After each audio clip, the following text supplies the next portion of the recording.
Major League Baseball welcomes you to the following presentation of the Tampa Bay Rays.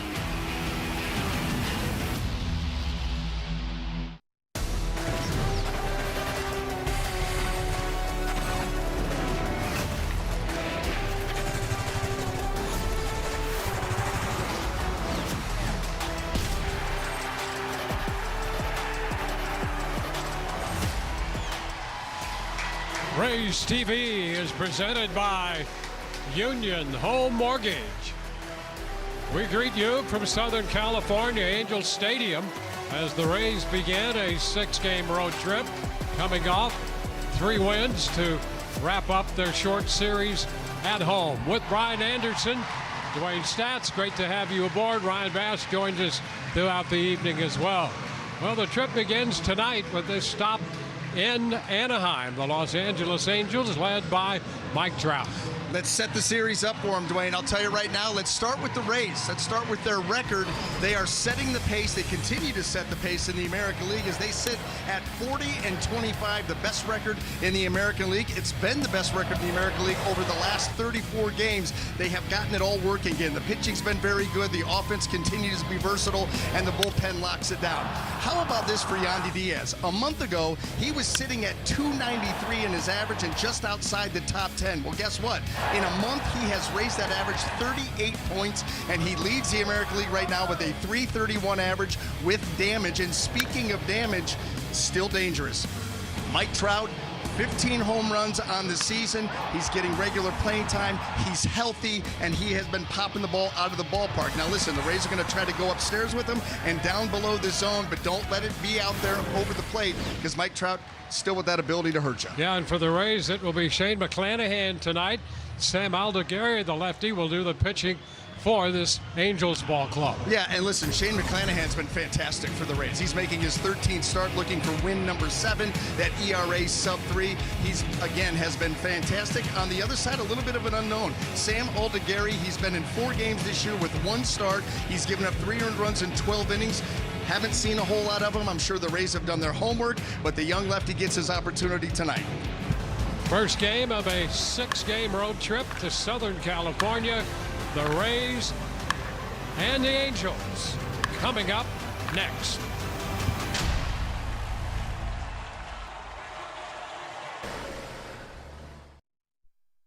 The Rays wrapped up a quick homestand in fine fashion, sweeping their AL East rivals from Boston.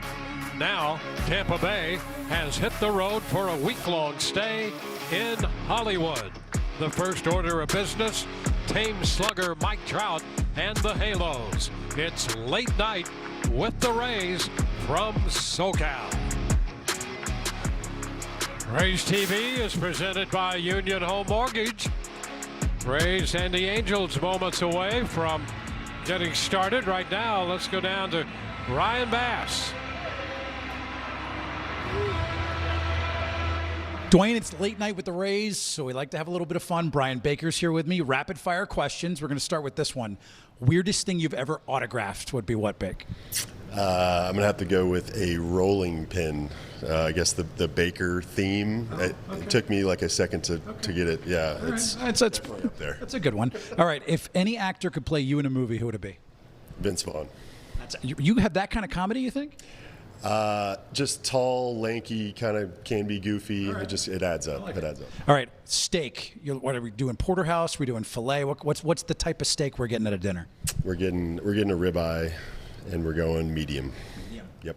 I like it. Medium rare. So come on, you got to go medium rare. That's what everybody says. I know. Okay. I'm not there yet. All right, I won't judge you. Most used emoji when you're texting is what? It's the standard laughing like crying emoji face. It's taking you as like a fire emoji kind of guy. You're not one of those? Every once in a while, yeah, but I'm laughing a lot, especially with just group chats of my just crazy buddies. So it's a lot of laughing. Are you a beach guy? Or are you a mountain guy? Which one are we doing? It's beach all the way. It's because you're a Florida kid. You know that. I love that. All right, your teammates. If you had to pick one that would survive on a reality TV show, who'd be the best? Who would it be? Oh my gosh! I mean, now, how about Craig Kimbrell? He's new here, but yeah. Why would you say that? I mean, I don't know. He's just Seems like a guy who can make it through just about anything. I feel like Survivor would be up his. Dwayne, we know this for sure. Craig Kimbrell is going to be on Survivor. Brian Baker, Late Night with the Rays. We always like to have fun, Dwayne. Back to you.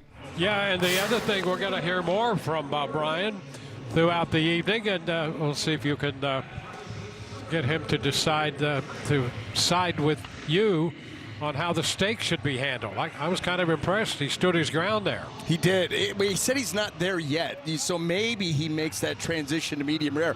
I love the fact that he had Vince Vaughn playing him in the movie. Vince Vaughn, one of my all-time favorites. Well, let's take a look at the lineups. Brought to you by Orlando Health. Yandy Diaz will lead it off for the Rays, followed by Jonathan Aranda, and then Junior Caminero in the third spot. Ryan Belaid hits cleanup, batting in front of the right fielder Austin Slater. Ben Williamson is at second.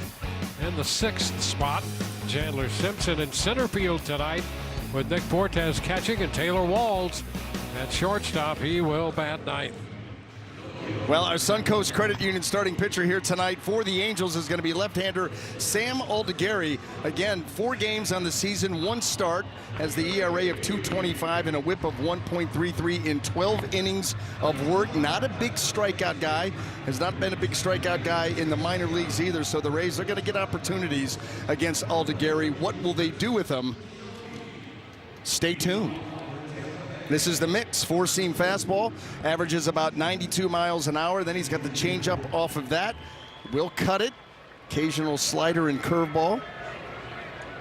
And a little late night with the Rays coming up. Yandy Diaz stepping in. And the first pitch of this game, and he will take a look at that one for ball 1. Chris Guccione is calling the balls and strikes. Here's the crew chief. Tell you, the one thing that jumps out at you just watching these first 2 pitches is Aldegari, where Shane McClanahan is a big extension guy. Yep. Aldegari is not. Watch as his leg comes up. He gets it right down to the mound quickly. He does not get a lot of extension. I mean, that's about as short as you can get. That leg comes up and straight down. There's not a long stride by any stretch. That is very short. It's almost as if he just cuts it off. Yeah. His momentum would carry him into more of that. 3-0 the count, and now a strike. It's 3-1. And maybe he does that to try to stay on top of the pitches. You know, sometimes if you get a little bit too far out there, too spread out, you have a hard time staying on top of the ball. So maybe that's why he does it. But that is extraordinarily short. That's a base hit into left center field. Yandy's going to turn first and hang on there. And so Yandy Diaz on base already here. Our Toyota trend, Dwayne. The beat goes on and the beat goes on. Yandy Diaz once again with another hit, extends the streak, gets it out of the way early. He has been remarkable. By the way, this goes back to what we were talking about in the Open, where he came in to the 25 games ago where he was hitting 293. And it had just dropped below 300 the day before on an 0 for 5 in Toronto, and he has absolutely gone bonkers since. Came into this game hitting 331, and he adds the base hit to it. Down to first, and in that big first baseman's mitt, Mancini. And so he makes that play unassisted. Well, let's take a look at our defender defense here tonight for the Angels. Outfield left to right, we've got Jose Siri, Mike Trout, and Joe Adell. Wow, I love that outfield, Dwayne. Infield third to first, we got Denzer Guzman, Zach Neto, Oswald Peraza, and Trey Mancini making his return to the big leagues. Remember him from the Baltimore days, and Logan O'Hoppe back behind the plate. And now Junior Caminero. He takes the fastball out of the zone, up and away. I wonder what Mike Trout thinks about being flanked by Joe Adell and Jose Siri.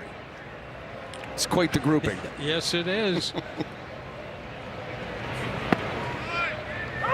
There's a strike, 1-1. Well, a couple aggressive guys out there on the corners in the outfield, to be sure.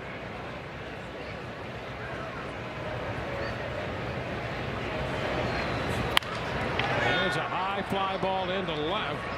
Siri in a few steps for this one as it comes down. 2 gone. There is the former Ray. Junior Caminero, by the way, won't miss the next one. Yeah. The next one will leave the yard. Yeah, and Jose Siri, the former Ray, is absolutely right. How about the low wall out here in left field at Angel Stadium? He took that grand slam away from Taylor Walls back at the Trop last time these two teams got together. Ryan Vilade, boy, he's been a big part of this Rays success story, and especially as of late in that cleanup spot, hitting an even 300 now.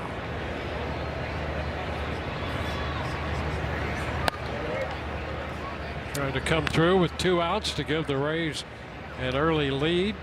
How about that? 4th on the team and runs driven in with 23. And this team here, as of late, and as a general rule, they've been good with 2 outs in an inning. A lot of 2-out runs. Out of play. 1 ball, 2 strikes. Well, the Rays start the day with a record of 40-25. They stay 3 percentage points ahead of New York in the AL East.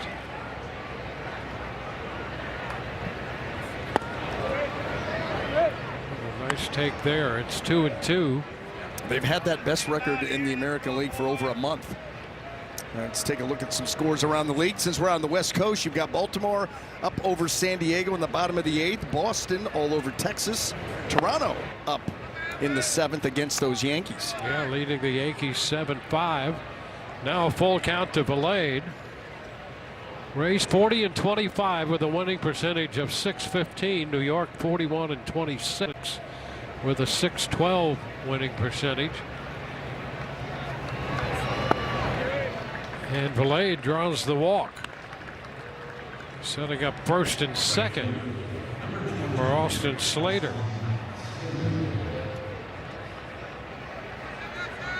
Slater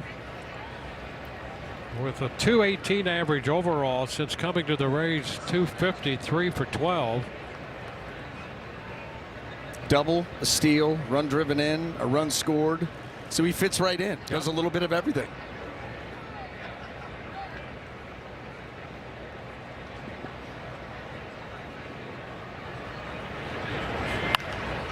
First pitch is pop foul. Back, that's going to be into the stands, right field side. Angels start the day in the West at 27-42. 8.5 back of Seattle.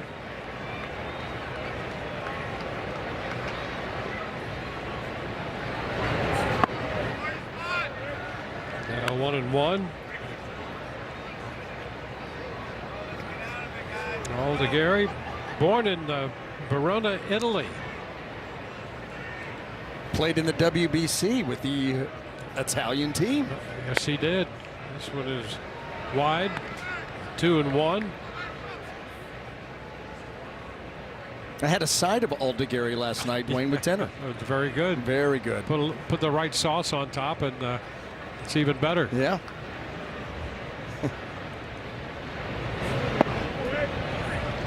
It's going to be low. 3-1.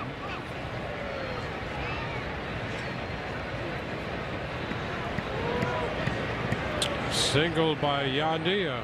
Walk to Vilade. 2 on, 2 out.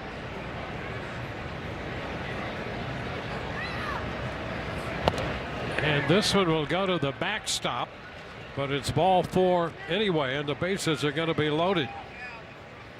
But how about that fastball just getting boxed back there by Ohapi?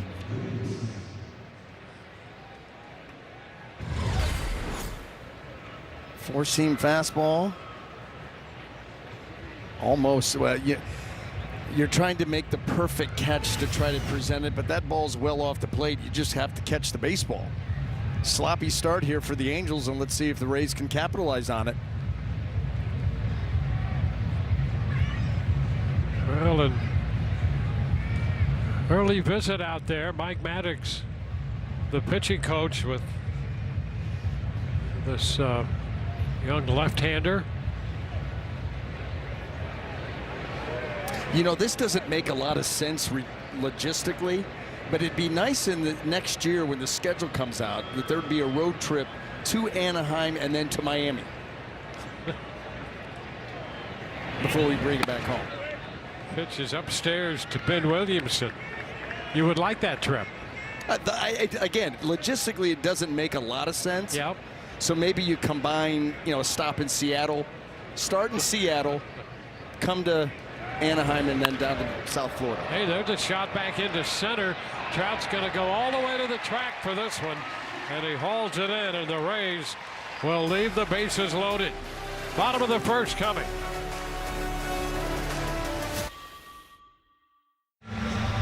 Look at the Angels lineup, brought to you by Orlando Health. Zach Neto's going to lead it off, followed by Mike Trout, and then Joe Adell, Peraza, Mancini, and Guzman down the middle. Madrigal, O'Hoppe, and Siri rounding out the lineup for Kurt Suzuki's club.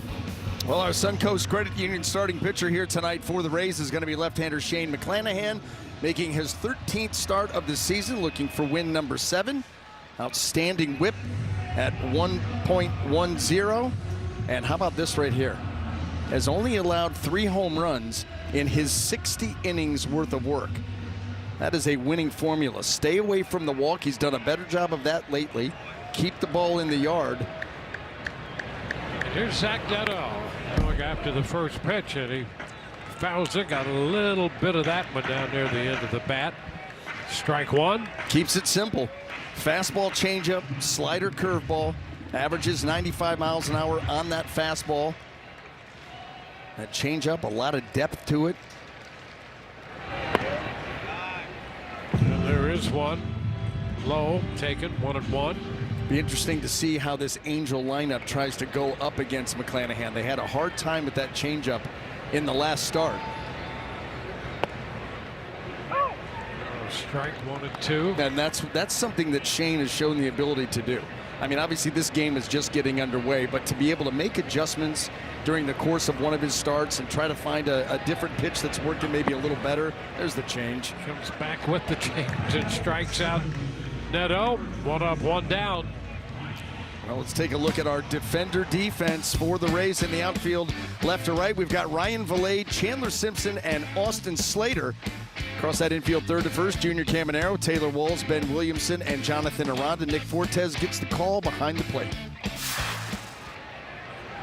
Now Mike Trout, and he misses the fastball there, trying to catch up. And a little late, strike 1. He was. I'll tell you what, McClanahan, there was some good jump on that heater. Blew it right by him. Skies it down the right side, foul. It's a souvenir for someone. That's what the Rays will try to do. You know, Mike Trout has a very steep swing. I mean, it is in the zone, out of the zone. He's looking to pull for power. And so they'll try to beat him up high with the hard fastball. They will try to beat him short with a breaking ball, a changeup, something that's down in the zone, down below the zone. The changeup he lays off. You saw the numbers there for his matchups against McClanahan.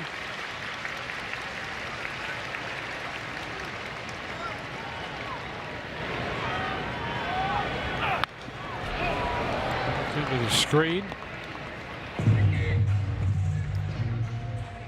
And this is kind of what we're talking about right here. This is, down and away, off the plate. You're going up above the zone, up and in. And so that's how they'll try to beat him. You want to stay out of that middle, especially middle down. He's a good low ball hitter. And a liner into right for the base hit. That's exactly what we're talking about. Wait till you see the replay. That does not have the kind of height that Shane wanted, and that allowed Trout to put a good swing on it. Our Advent Health strike zone, and see where this is in the strike zone. See Nick Fortes, he wants that ball top of the zone. Not there. It's right in the middle of the zone. That's why Trout was able to get to it. Yeah, good velocity, 99 on that pitch, but location, as you point out, the issue. Well, Joe Adell. 1 ball, no strikes.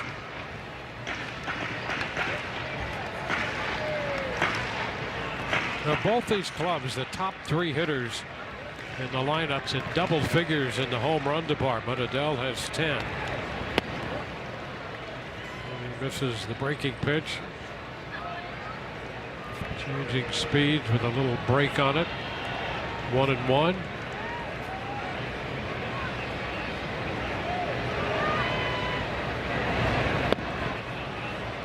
Now the changeup. 1-2.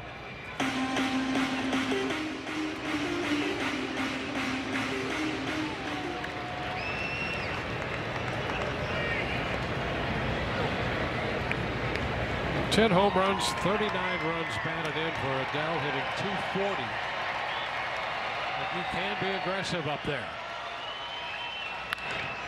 The 1-2, a liner into left, and that's going to be short hopped by Valade. Valade laying out down there, just a little short, made a nice play to come up with that ball.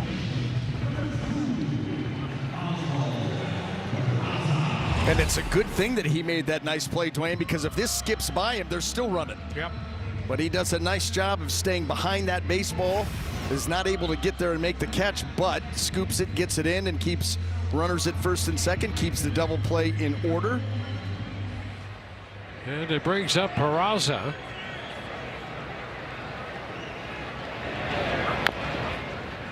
He fouls it right at the feet of Chris Guccione.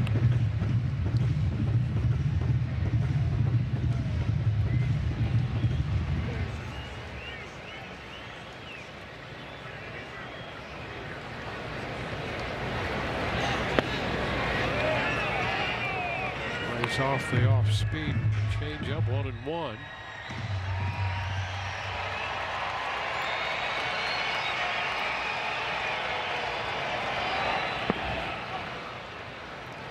A ball, 2 strikes.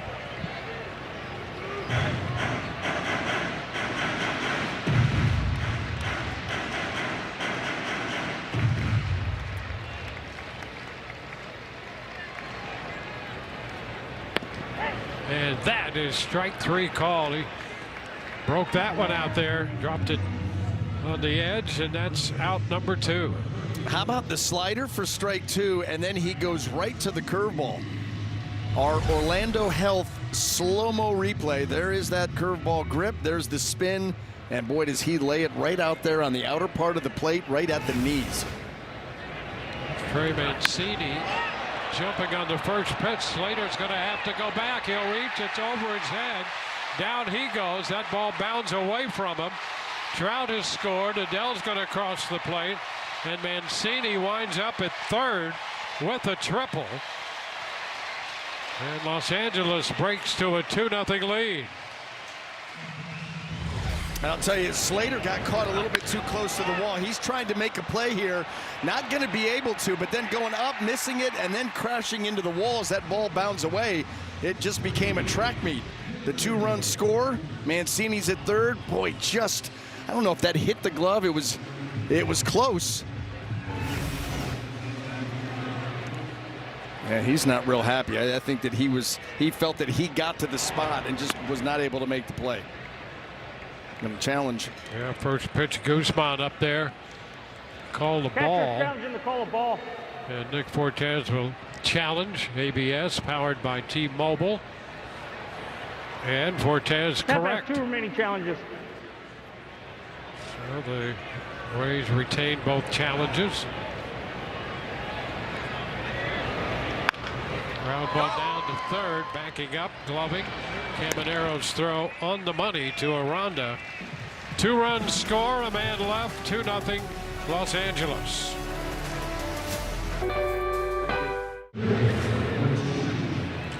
Time to send your Tampa Bay Rays to the 26th MLB All-Star Game in Philadelphia. Voting open all June long. You can cast your ballot every single day. Vote Rays at raysbaseball.com/vote. Chandler Simpson in the 7th spot, playing center field tonight. And the first pitch is a strike. Nick Fortes will be next. And then Taylor Walls.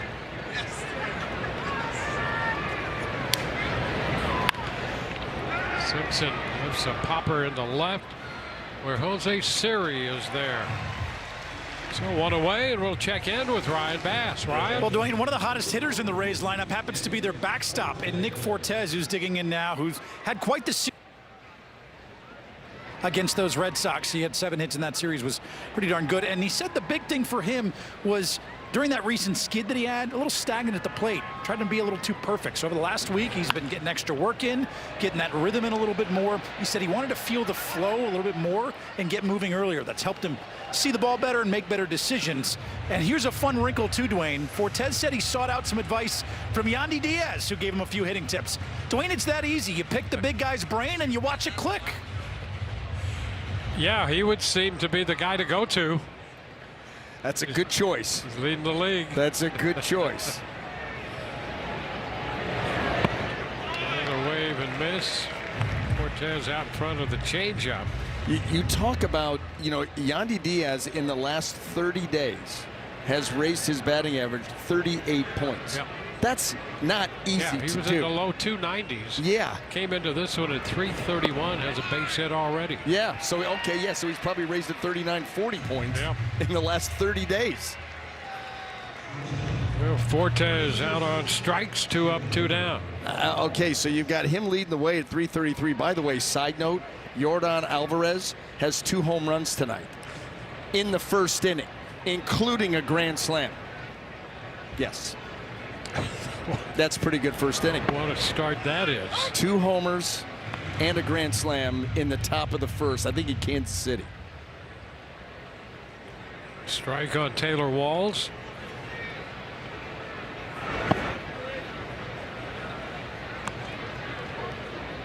One ball, 1 strike.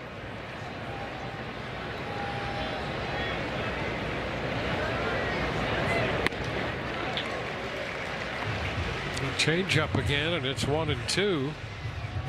Yeah, we were talking about Aldegari, not a huge strikeout guy, but he does get a good amount of swing and miss on that changeup. That's the one pitch that he can go to and miss a bat.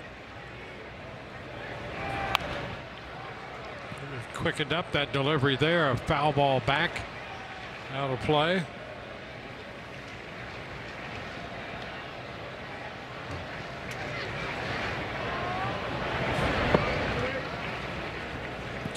Two and two.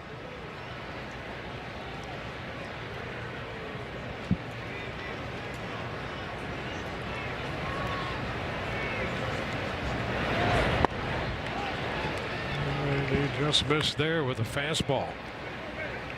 Close on that pitch. And it's 3-2.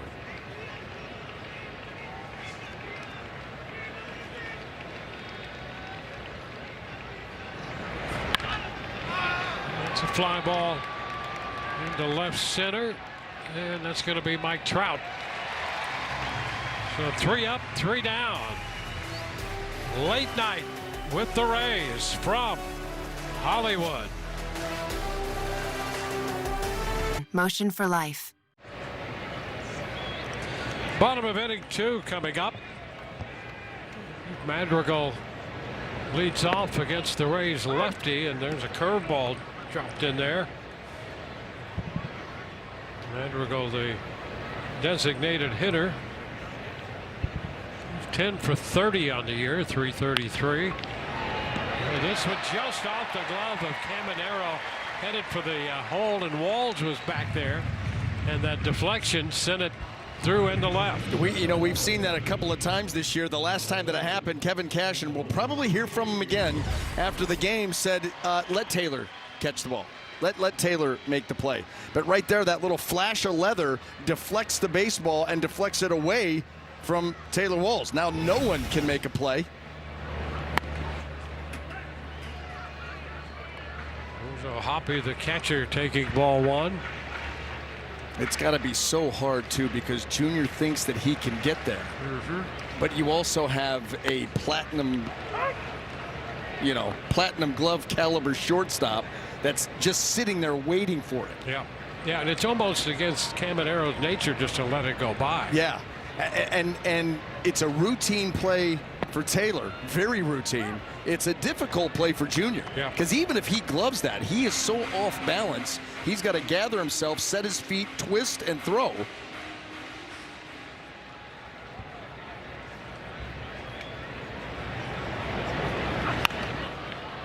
It's popped up and will be fouled out of play. 2 balls, 2 strikes.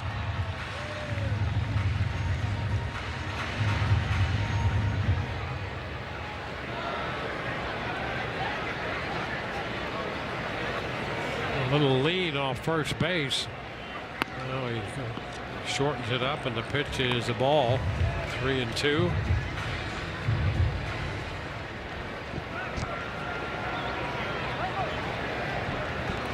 Stepping out, Hoppy.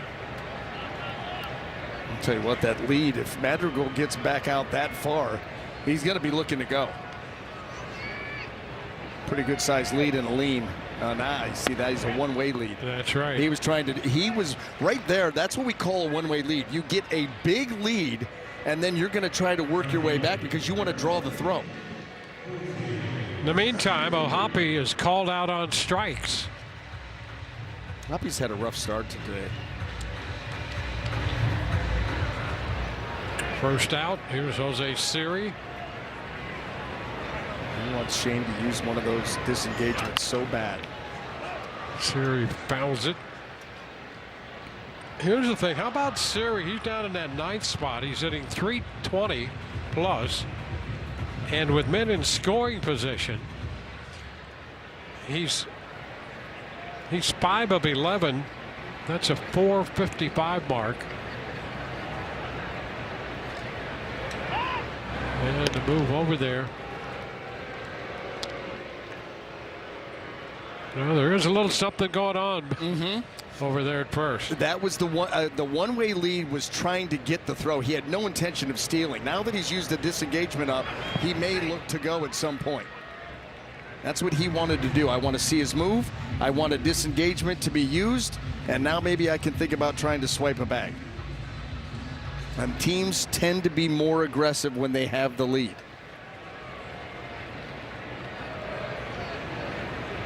1-1. And this one hits McClanahan.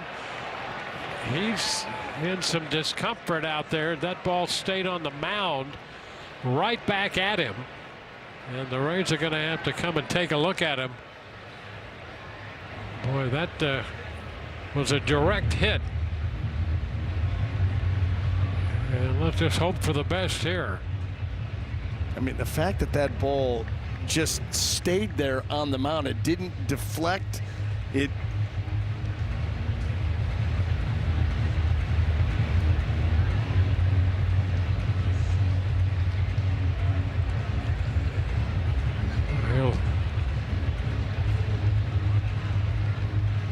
make a couple pitches here to see how it feels and see what he can do.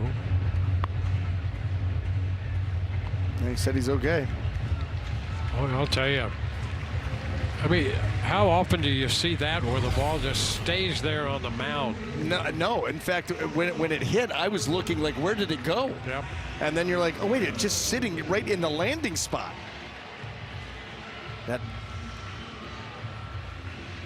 It hit that left landing leg right there and just stayed right in the landing area. 2 on with 1 out. Here's Zach Neto. Maybe next at bat, Zach Neto could stand on the plate. I don't know if I've seen a guy closer to home plate than Neto.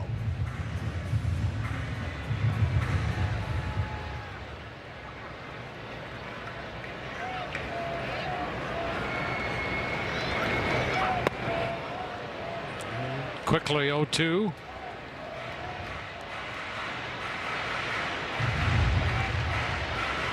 He's asking for time. Granted by Chris Guccione.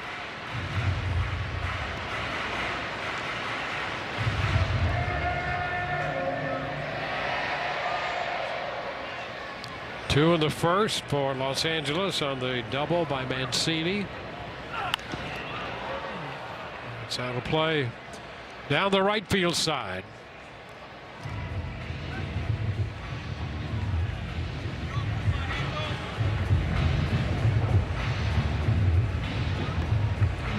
Well, the Angels recently, over the past few weeks, they have seen their offense revived a bit.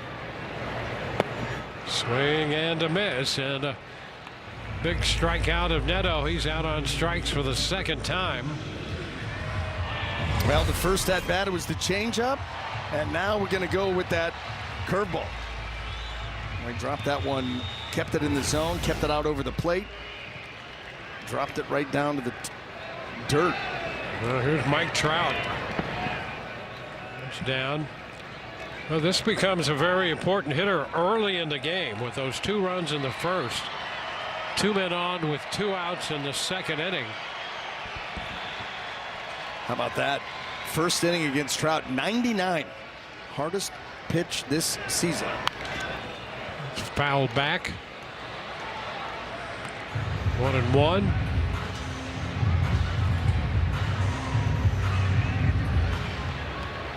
Trout with that base hit in the first, now 2 of 7 in his career against McClanahan.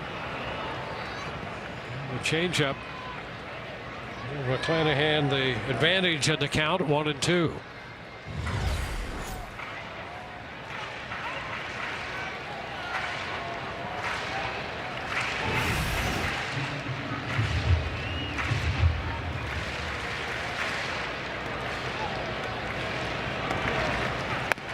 Upstairs with the hard stuff. 2-2. Trout, 34 years old.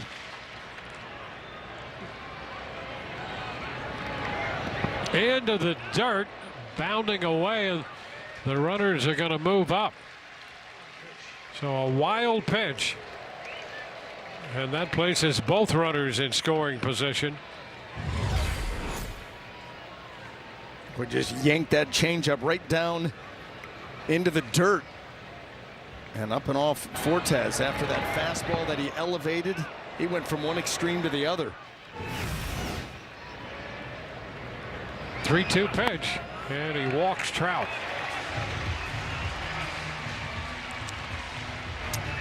So the bases will be loaded. And Joe Adell will be the hitter.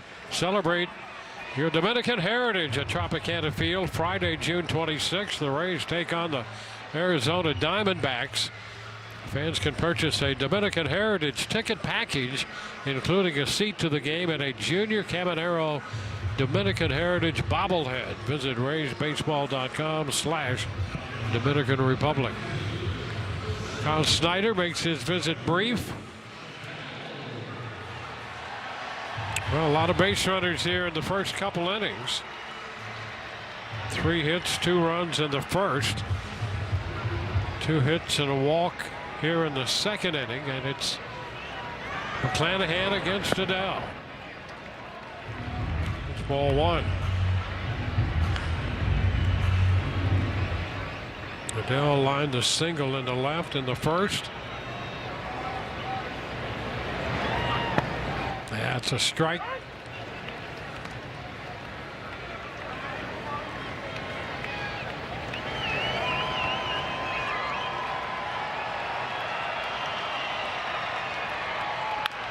Ground ball toward the middle, and right there behind the bag, Williamson steps on second.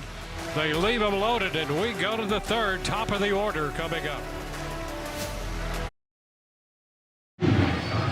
For every hit this season, Suncoast Credit Union donates $79 to local nonprofits. Visit suncoast.com/raise for more information. Top of the order for the Rays, Yandy Diaz. And that first pitch is a ball, and Logan O'Hoppe challenging to call a ball. Wants to challenge it.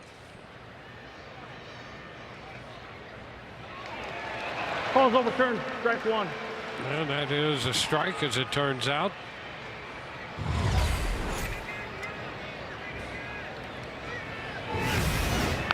Bat goes one way, the ball the other. That ball toward the on-deck circle, and the bat at the base of the stands directly behind home plate.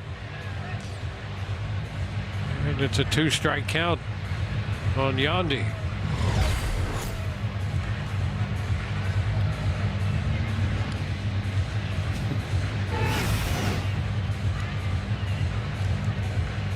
work that bat over again.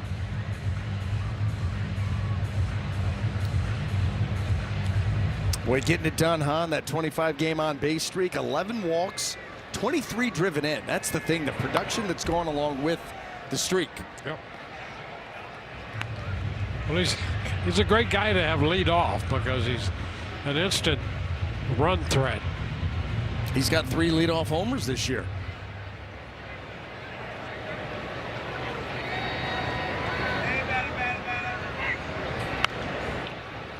Popper, first base side.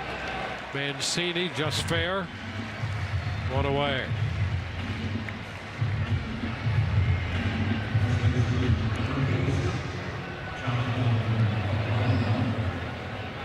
Jonathan Aranda, left on left here.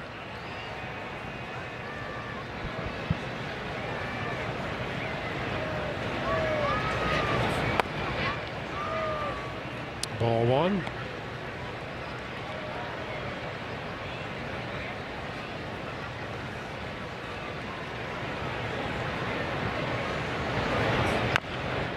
And a chopper back to the hill. The easy toss over to first. 2 up, 2 down. Well, you got Junior Caminero strolling to the plate here, and let's take a look at our Ford Keys. And it's Junior Caminero and what he has done against the Angels. His 10th game, and you see the average right there at 406. He's got 3 bombs, 6 driven in. So Junior, well, how about the 13 hits? And however many of them, 100 plus, 9, 10. A 9er. He misses a changeup right there. Well, Legary mixing his pitches pretty well here so far. Well, yeah, and he has to, because he's not going to be able to overpower you. He certainly cannot become predictable, and he cannot consistently pitch from behind in the count. So he has done a nice job of mixing and matching. He's gotten some awkward swings. He's gotten some soft contact. You've seen it here in this inning. Yep. That was an awkward swing by Aranda. He got the soft little pop-up off from Yandy, and he's out in front here on Caminero. That's how he has to roll. Ooh, and he had the infield leaning, and they're going to challenge it again. You got to hope that this pitch is off the plate. Off the plate. No. Just caught enough. Challenges. Here's a strike. 1, 2, 3, go the Rays. Bottom of inning 3 coming, and the Rays trail. Here's a look at that pitch again. 2-0 ball game. Day free trial. Rays TV is presented by Union Home Mortgage. 2-0 ball game as we roll into the bottom of inning 3. Oswald Peraza leads off. Searching for the slider and missed it. Strike 1.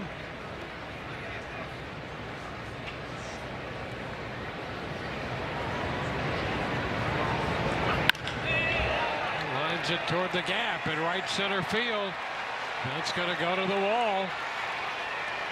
Into second goes Peraza with a stand-up double. And for the second consecutive inning, the leadoff man is aboard. This time with a 2-base hit. You know, and instant trouble once again. I mean, the Angels have been applying a lot of pressure, and they do it again right here. And you could see the reaction from Shane McClanahan as that ball was contacted there by Peraza. He knew that was trouble, and it was. Now you got that runner at second with nobody out. Angels already with the lead.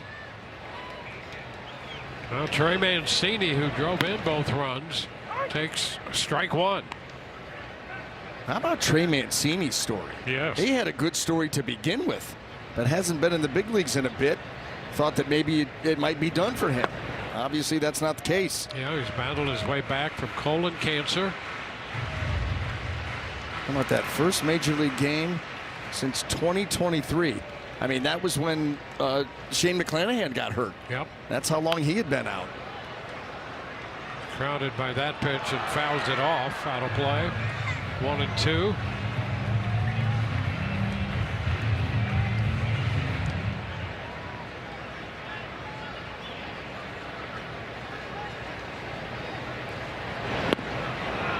And a changeup gets him right there. And there was a nice little sequence to get Mancini. Yeah, and crowded him on the previous pitch. He was a little tardy, and then you go to the changeup, and you get that just awkward swing there by Mancini, and it's big for McClanahan because you get the out. You don't allow them to move the runner at minimum to third. Well, Guzman towers one back into center. Simpson is there. He'll make the catch. A tag at second. Carranza's going to go to third. He's in there standing up. And Guzman is the second out.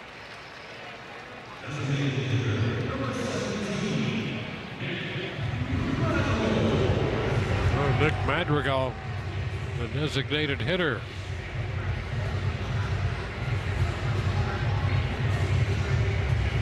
How about Madrigal? Here's a guy comes in 2 of 5 off McClanahan. Now a base hit. He's 3 for 6 against Shane.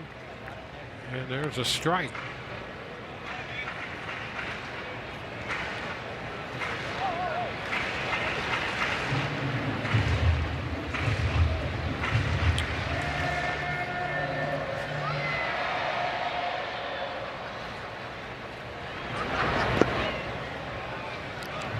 Covered by 4-10s.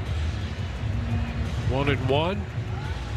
Madrigal missed last year. He had the shoulder fracture and the separation in his left shoulder. So he's just getting back into form. Fouls that one. It's 1-2.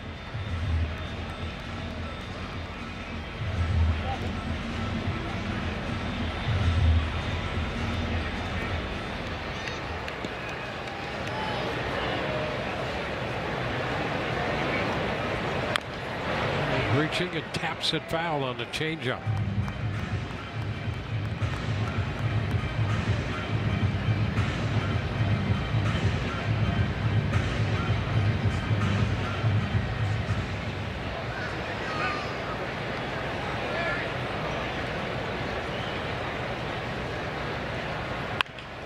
Ground ball, and that ball's by Aranda. Williamson got there, but then there was no one left to cover first. Peraza will score. That's going to make it a 3-run game. Well, a couple of things went wrong here for the Rays as you're trying to get out of this inning. You can see right here for Jonathan Aranda how far he is away from first base. So if he ground ball to the right side, he's not going to be able to get there. So Shane's got to cover. And no one goes, especially after he goes for that baseball. Now all of a sudden it's going to be a tough play anyway once it gets by Aranda. But Williamson got to that baseball, and there was just no option for the out. And Shane, yeah, shaking his head, reprimanding himself. It's just one of those things, and we see an awful lot of that over the course of the season. And it's one of those things that you do in spring training. It's just so many reps that your body just reacts. A ground ball to the right side, you are covering, but sometimes it doesn't happen. Runner takes off, and the throw down will not be in time. Madrigal picks up the stolen base. We were talking about him in his first at-bat over there at first base. He was trying to size up Shane. You knew he wanted to run, and finally he does. He gets the big lead. He's got some rhythm, and he's able to get a good jump and get there well ahead of the and a base hit into left. Another run's going to score. The throw into second as Madrigal scores standing up. And I'll tell you, the Angels just manufactured a run right there. 22nd timeout. 22nd timeout to try to regroup, because the Angels right now are taking it to the Rays. Just taking it to them. Madrigal's able to steal that bag, and then the changeup right there to O'Hoppe, and he hammers it right into that open area. And both Madrigal and O'Hoppe down in the count. 1-2 and 0-2. Now a strike to Jose Siri.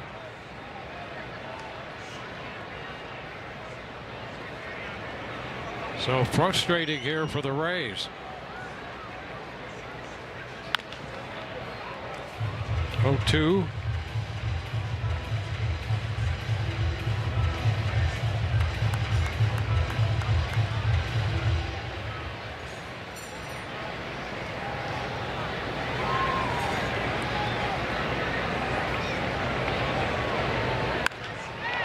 Siri, a high fly ball back into left, still going back, and that's finally caught by Ryan Valade to retire the side. Not before 2 more runs score. Checks out. Make your favorite players all-stars and the QR code to cast your 2026 Konami eBaseball MLB All-Star ballot daily, or visit MLB.com/vote. Well, the early stages of this one, 3 innings in, the Rays a little frustrated coming in to hit in the 4th inning. Ryan Valade will step in against the left-hander Sam Aldegari. Valade walked his first time up.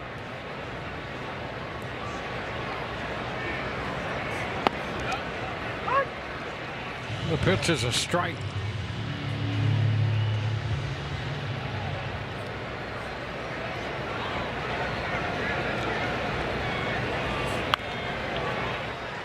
Back and out of play. Well, the Rays pushed Aldegari to 23 pitches in the first and loaded the bases, but only 12 in the second, 9 pitches in the third. And he strikes out Valade on 3 pitches here. He's actually had a nice little mix going. He really hasn't doubled up on any pitch. You know, he's going changeup, and then all of a sudden here comes a fastball, then the slider. He is mixing it so very well. And the swing and miss, not like him. And he's getting a good amount here tonight. Now Austin Slater. It's down, a ball.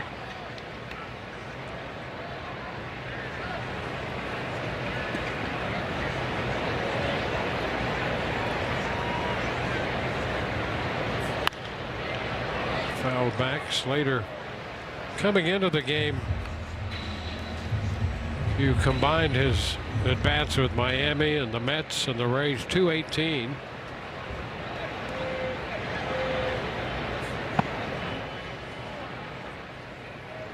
Two balls and a strike.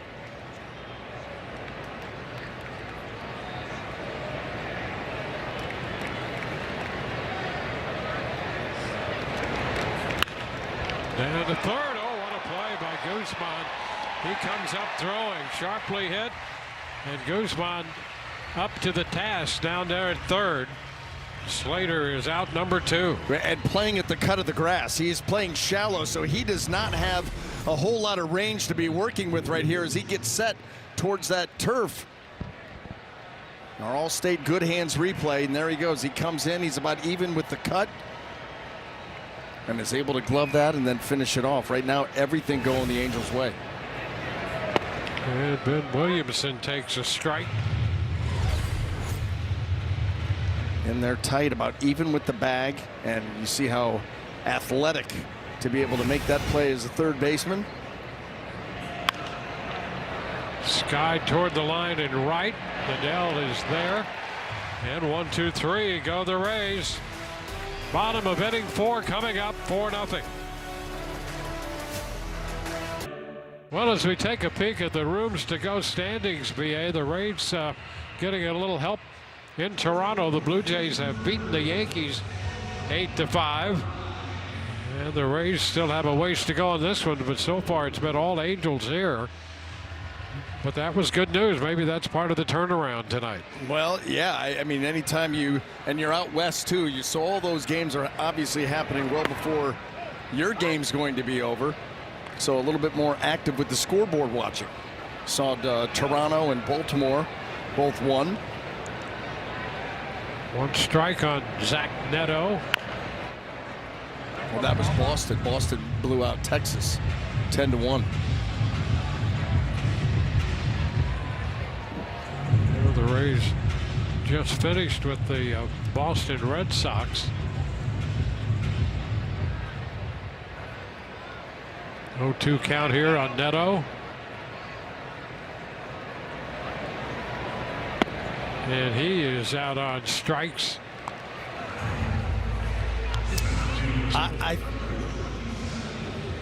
Dwayne, what did he strike him out with in his last at bat? Curveball. Okay, so this was the slider. He's now struck him out on all 3 of his secondary pitches. Yep.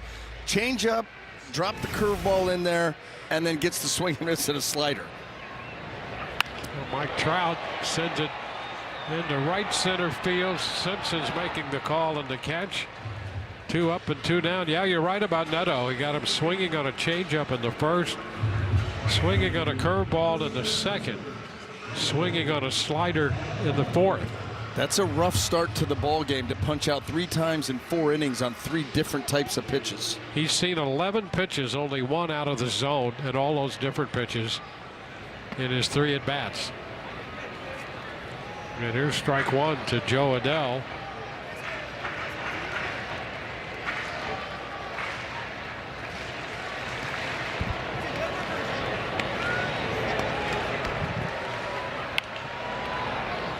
Now the count is 0-2.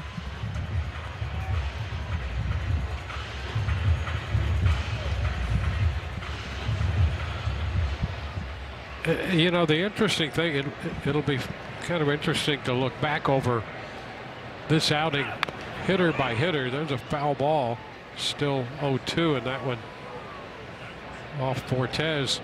You know, when you look at that first inning when they scored 2 runs, he had a 1-2 count on Neto, he had a 1-2 count on Trout, a 1-2 count on Adell, a 1-2 count on Peraza. Mancini doubled in on the first pitch, scoring both runs, and then he got ahead of Guzman 0-1 and got him on a ground ball. So he gave up 2 runs in that first inning, and he was ahead of everybody except for Mancini, who swung and put the first pitch into play for the double. That was 1-2 to Adell. And that's where it gets frustrating. Yep. Because you do all that work to get up in the count, to put that hitter back on his heels on the defensive, and then all of a sudden they're able to wiggle free. And I'll tell you, the third inning when they scored 2 runs was like that as well. He was ahead of all of those hitters. He was ahead or even with all of those hitters in the third when they scored 2 runs. 2-2 here to Adell.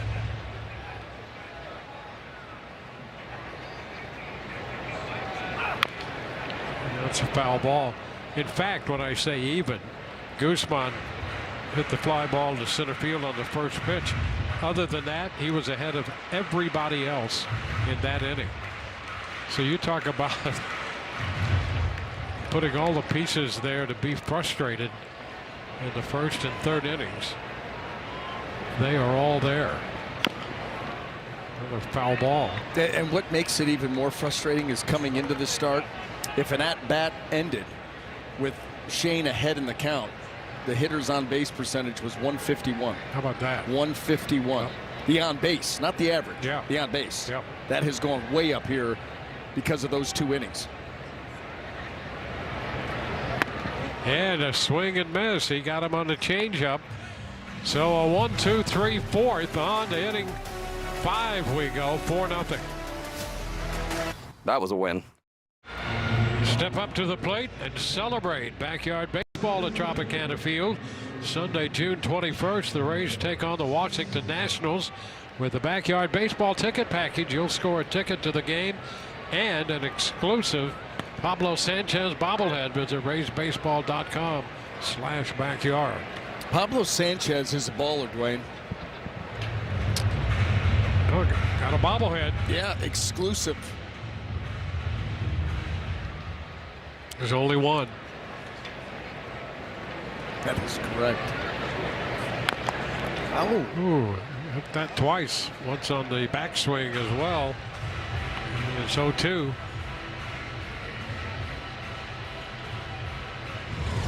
See how he did this. Boom. He had it coming and going. You could spend the rest of the day trying to duplicate that, and you never will. That's right.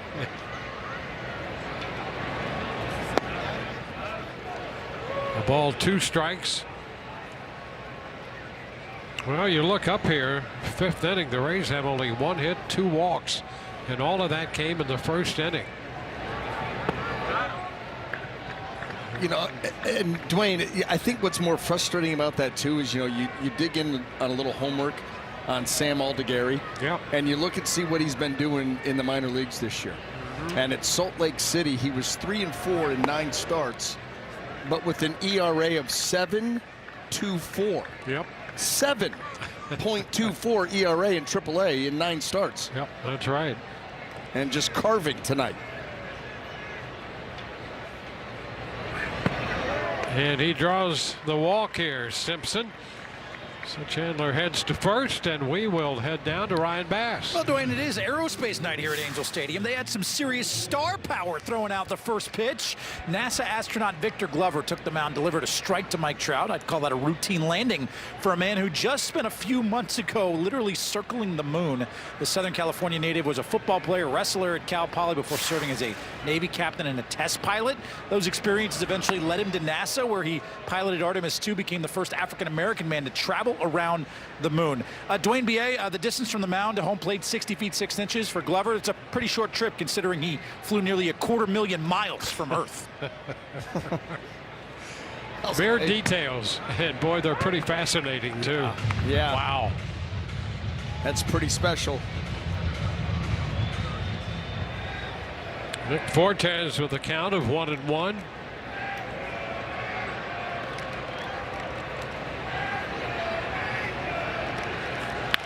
Ground ball, sharply hit, shortstop, a bobble, pick up and throw, and that's not in time. Everybody is safe. Boy, that was a double play made to order. Yeah, and that's our guy, Zach Meadow, who's having a rough one. 3 strikeouts in 4 innings on 3 different types of pitches, and then was gifted a ground ball for a double play here and boxed it. So let's see if the Rays can take advantage of this. 2 on, nobody out for Taylor Walls. And he's going to bunt third base side, and he's going to beat that out. The bases are loaded late, getting over Peraza. There was no one to throw to once Guzman came up with that ball. And they're going to rule it a bunt single. How often do we talk about the Rays and how difficult they are to defend? First and second, you're not thinking about the bunt here down 4 runs, but that's exactly what Walls does late. Mancini's charging, and so there's nobody there. Your second baseman has to come from way too far away to try to get over there, and so there's nowhere for Peraza to throw it to. And now you got bases juiced with nobody out like that. And a visit from Mike Maddox with Yandy Diaz due up. Well, the Rays had the bases loaded with 2 outs in the first, left them that way, and no base runners since then until this inning, and now they have the bases loaded with nobody out. And you can see what Yandy's done this year with men in scoring position. 442.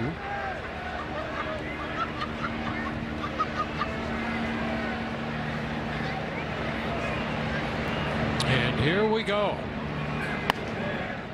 Ball 1 upstairs. So big opportunity for the Rays to turn this game around. Now a strike, 1-1.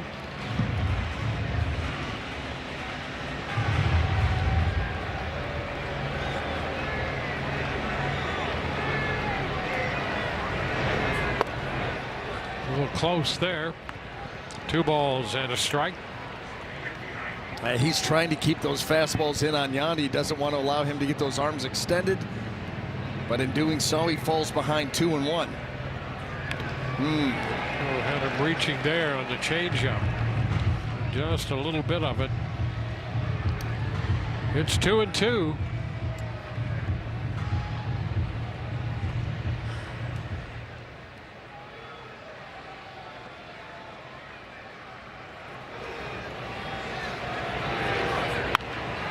Shot foul. Look out. That went off the facing of the Rays dugout. Down on the far end of that dugout. Yeah, that had Victor Mesa Jr. right here written all over it.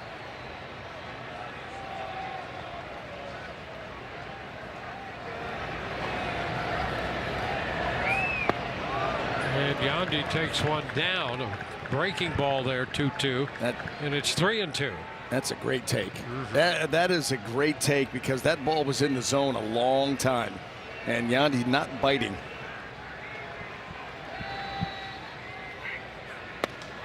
And that is strike 3 call. And Chris Guccione telling Yandy Diaz, yeah, that was there. That was a good changeup. And boy, in a full count right there. And that was a strike. Just at the very bottom of the zone. Now left on left with Jonathan Aranda in the batter's box. He's fouling it the other way for a strike.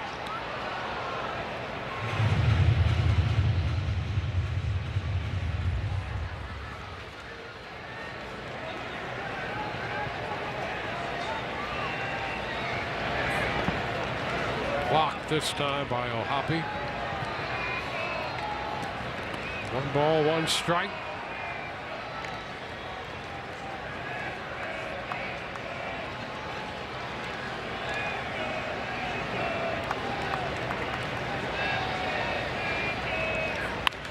And there's a base hit into left. Simpson has scored. Fortes will score. Coming through, Aranda to drive in 2, and that cuts the deficit in half. It's now a 4-2 ball game. Just changed the whole dynamic of the game there with that swing.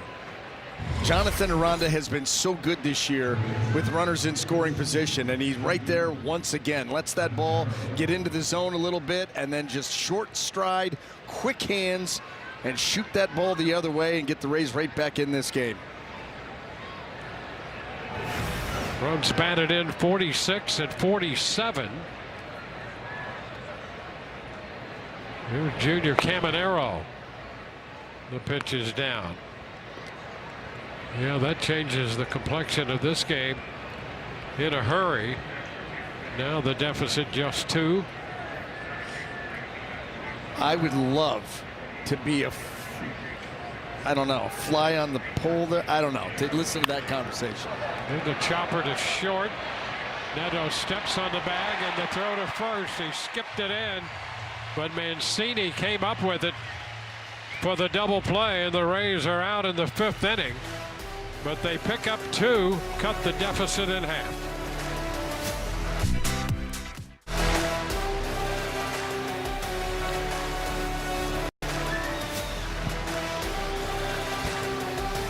Rays TV is brought to you by Orlando Health.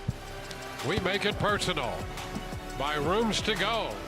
Get 55 months interest-free financing during Hot Buys now at Rooms to Go. And by Suncoast Credit Union. Score fee-free checking with more perks to save big. Open your account at suncoast.com. We go to the bottom half of the 5th. And the new pitcher is Mason Englert. Missed with a breaking ball there to Peraza.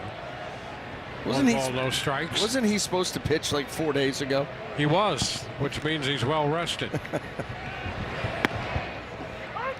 That was the game that we were selling Seymour as the opener and Englert as the bulk guy, and then looked very foolish very quickly. Well, you have to be very flexible at times. Tapper foul. Now 1-2.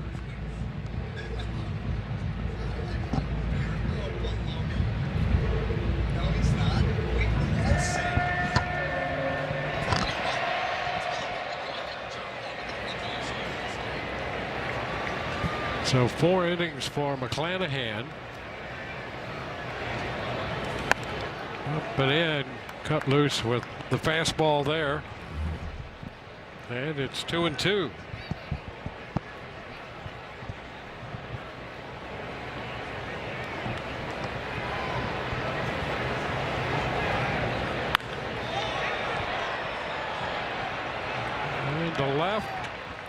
Blade is there. And that is out number one. Well, this is what the Rays need more than anything. The bullpen, obviously, Englert first man up. You need that shutdown inning. Now that you've crawled back into this game a little bit, showing some life, you need to put up that 0. That's what Kevin Cash is telling Kyle Snyder. Your boys better put up a 0, and so we can get our offense back to work.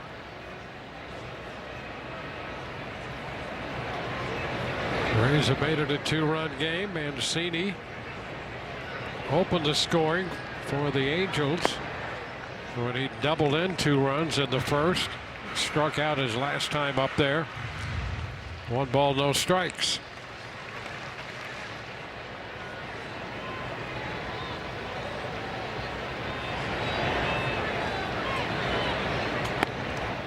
That's a breaking ball, curveball that picks up the edge. 1-1.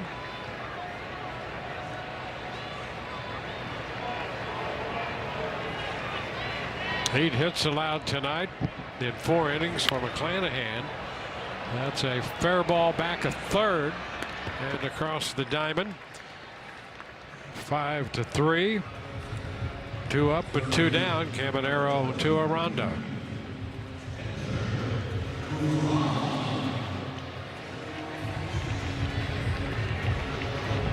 Chase Silseth up in the bullpen.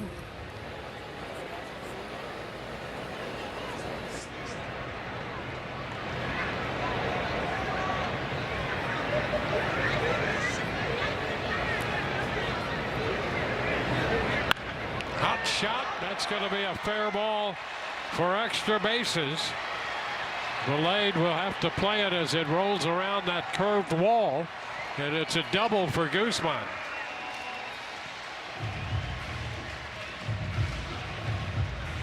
And now the Angels suddenly, with 2 outs, have a man in scoring position. Now that ball was absolutely ripped. He goes right down to get it, barrels it, and looks at that ball quickly by Junior. Didn't have much of a chance at all, especially having to go to that backhand side. 105.1 off the bat of Guzman gives the Angels a chance here with 2 outs. And that brings up Madrigal.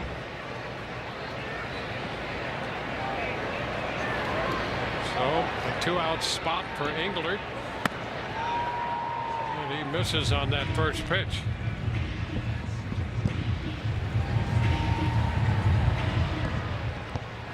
Madrigal is 2 for 2 tonight. Drove in a run in the third. Scored a run in that inning as well.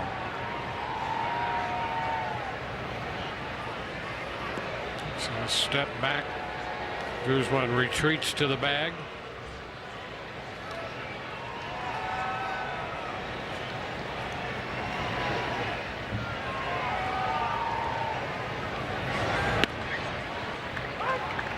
To strike 1-1.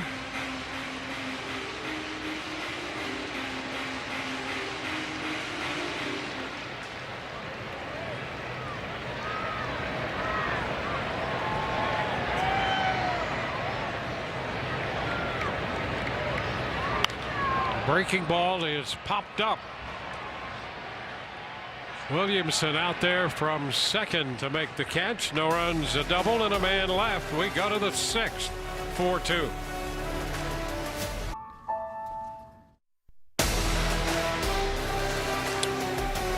Late night with the Rays. The sun is setting, disappearing into the Pacific Ocean. The Rays beginning their odyssey out west. 3 against the Angels and then 3 against the Dodgers. And it's 4-2 as we head into the 6th inning. Rays got on the board with 2 runs in the 5th. And a new pitcher out there on the hill, Chase Silseth, with a pretty good earned run average right there of 190 and just over a strikeout per inning there.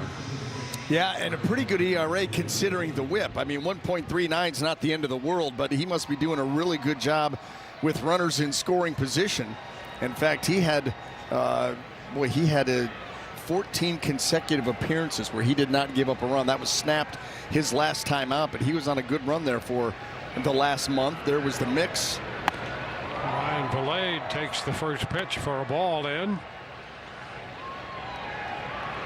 Valade has walked and struck out.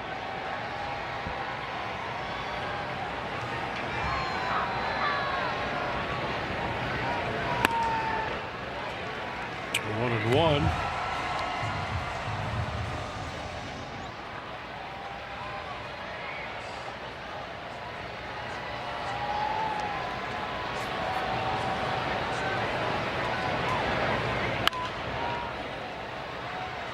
It's a ball, 2-strike count now with that foul ball out of play.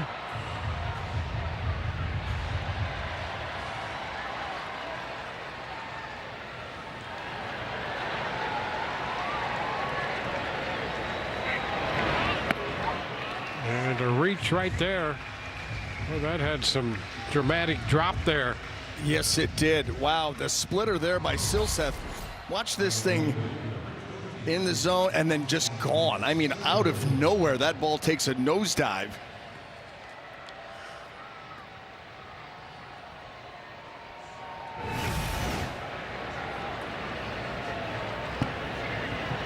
Austin Slater. Strike one.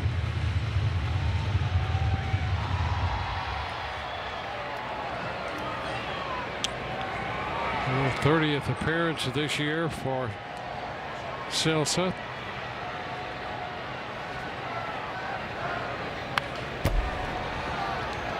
Runs that four-seamer in to get the foul ball back, and it's 0-2.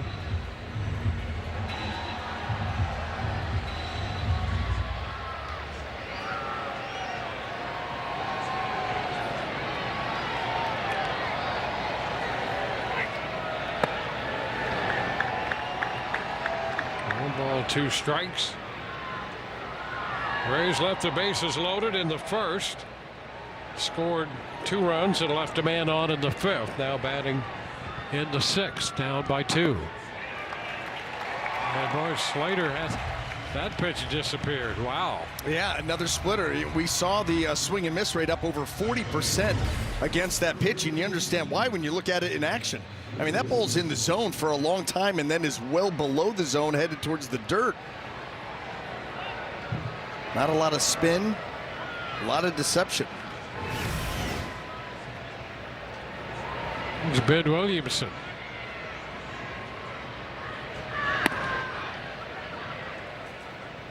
Ball 1.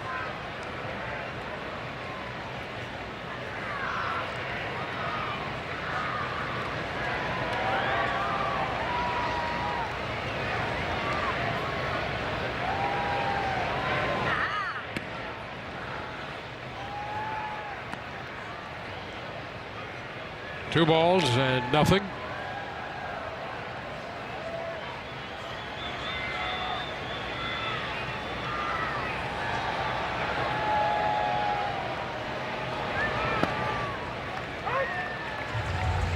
Two and one.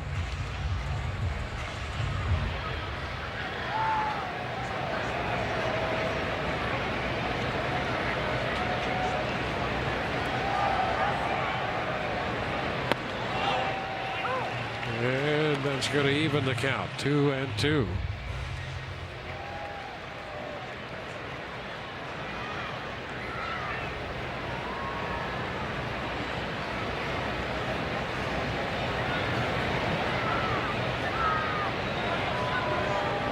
Silseth pitched for Arizona, pitched in the College World Series for them. That's going to be low, and a check swing by Williamson. 3-2.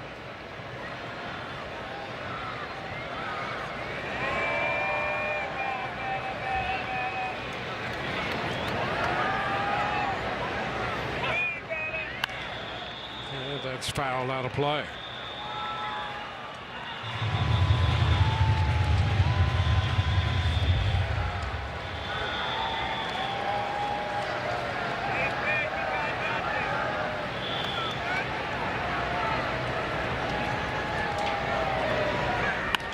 There's a line drive, base hit into center.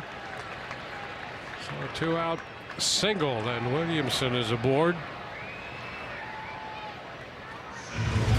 Well, keeping the inning alive, trying to get that fastball. It's been all about the split and the sweeper, really doing some good work here for Silseth in this inning, but Williamson able to get that ball up the middle and see if the Rays can turn that into something. You've got dangerous elite speed at the plate.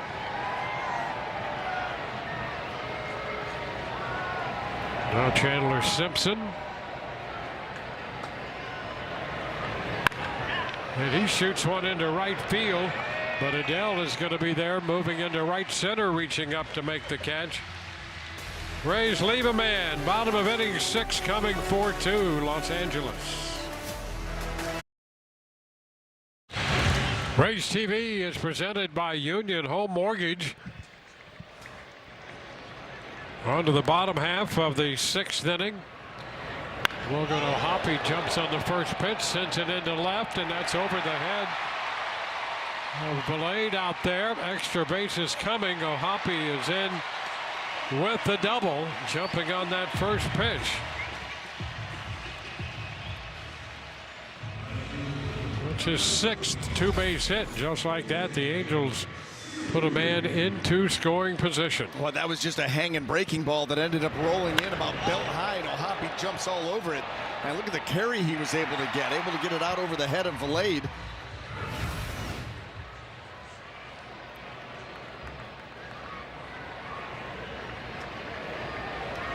There's a Siri.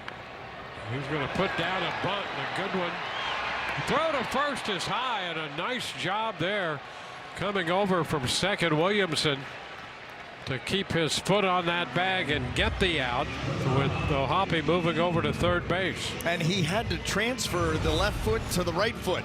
He wants this throw inside the bag. That's, of course, where you want it. Fortes, that throw sails a little bit on him, so he's got to cross over and then find that bag with the right foot. Outstanding job by Williamson with the footwork there. That could have been a disaster.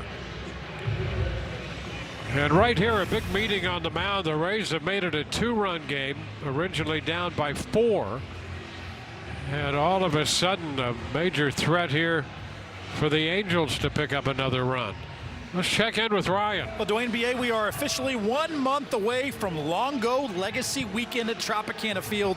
It is going to be such a special weekend to highlight the former dirtbag himself at Long Beach State University. Longo's Legacy Weekend, July 11th and 12th. Will, of course, have his number retired. He will go into the Rays Hall of Fame. And gentlemen, you know I like to log my miles on road tripping with Ryan when we come on the road. So I've been sending off and firing off the texts. I've been calling a few folks. We might have lined up some stuff at Long Beach State University, just about 16 miles here from Angel Stadium, to honor and highlight Evan Longoria with a few friends that know him well. Stay tuned tomorrow. Road tripping with Ryan, Long Beach State University.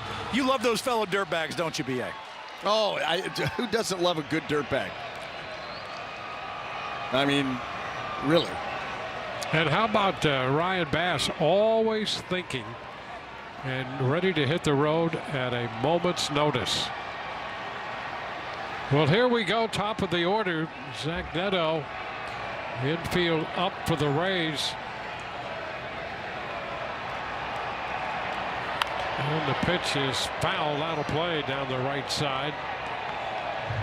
Rays playing it up a little more on the right side with Taylor Walls close, but not all the way in from shortstop.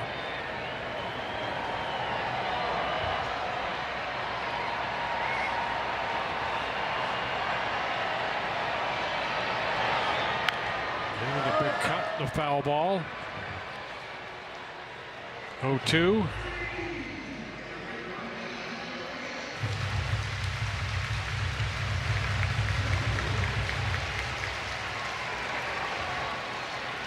Englert against Neto, the shortstop, with Mike Trout on deck.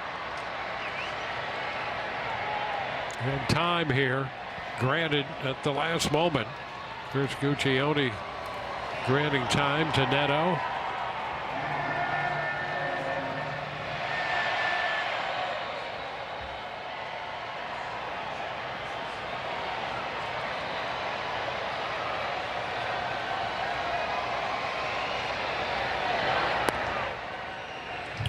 go there. 1 ball, 2 strikes. Looking for that strikeout. That's what is needed right here by Englert.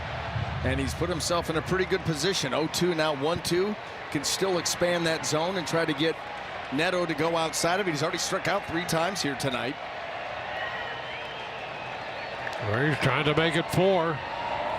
And they do. A swing and miss on the 4-seamer. So he is struck out on the change, on the curve, on the slider, and now on the 4-seam fastball. I mean, how about that? How about that? A 4 strikeout night is rough. Yep. You're doing that here. It's the 6th inning, and you're doing on every pitch type that's out there. And now Trout's going to be sent down to first. So an intentional walk makes it 1st and 3rd, 2 outs. And Joe Adell steps in. Adell is 1 for 3. 1st inning single and a run scored. Over to first. Trout back in.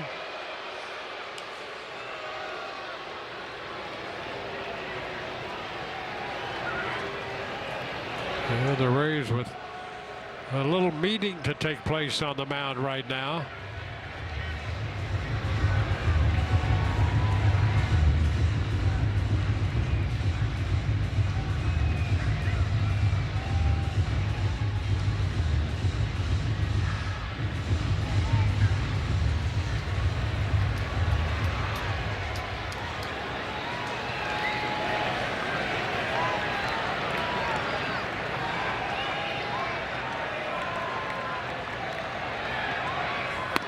And a cut and miss with the 4-seam fastball, strike 1.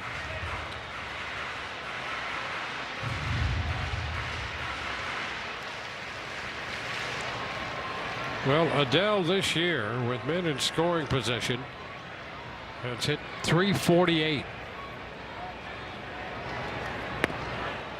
And he's down 0-2, breaking ball there.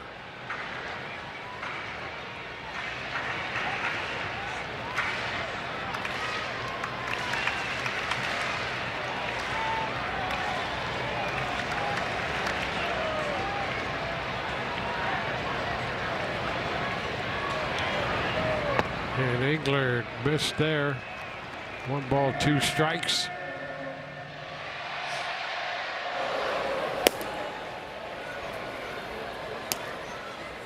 See the left-hander in the bullpen for the Angels, Ferris.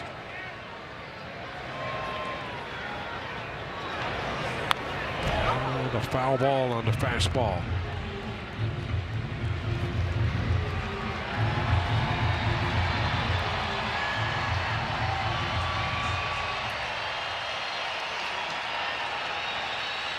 Well, there's the RBI leaderboard for the Angels.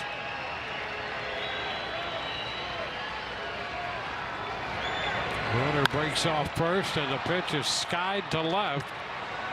Valade coming in, they're waiting, and he's got it to retire the side. 2 men left on base, and we're headed into the 7th inning. 4-2 Angels. Rays TV is brought to you by Advent Health. You are our priority in a medical emergency. Advent Health. And by Wells Fargo Active Cash Credit Card. Earn unlimited 2% cash rewards on purchases. Terms apply. Late night with the Rays from L.A. First game of the road trip. First game of the series. First game of a week's worth of games from Southern California. That's exactly right. And we go to the 7th inning with the Rays down 4-2. And Mitch Ferris is on the hill, the left-hander. Fortes tries to check, could not on the off speed, and now Fortes is behind Ferris.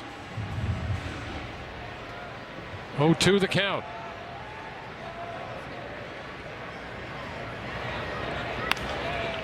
And a popper, right side, angling out. Peraza, and he's going to be there to make the catch.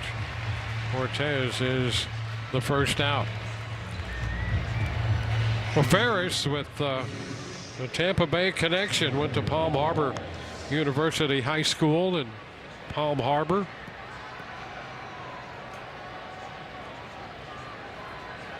And that bullpen for the Angels over the last 8 games has been very good. A 1.65 earned run average. Pitch inside to Taylor Walls. 1 ball, no strikes.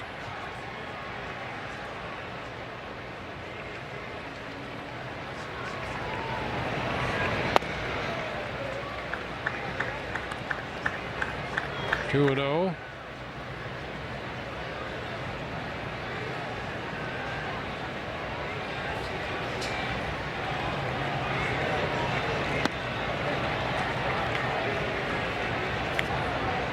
Three and nothing.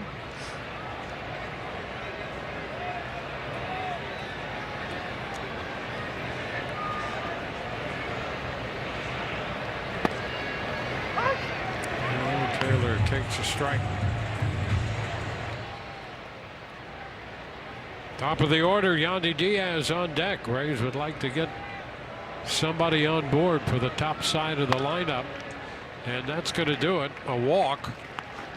So Taylor Walls will head to first.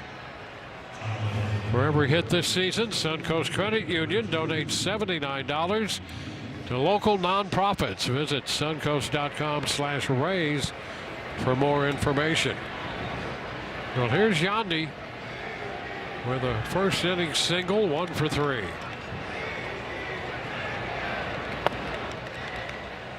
And there's a ball inside. Hoppy asking for time, and he's going to make a trip to the mound.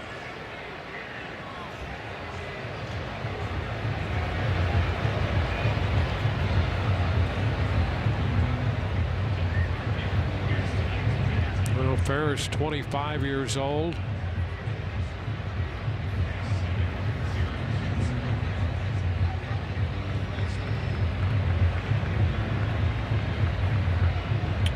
It's turned into a prolonged conversation out there between O'Hoppe and Ferris. Yeah, that was interesting to say the least.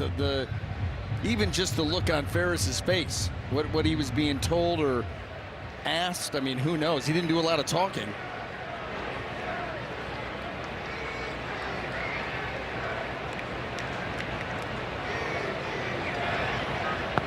Oh, and there's a changeup. And Yandy out in front. So it's a 1-1 count.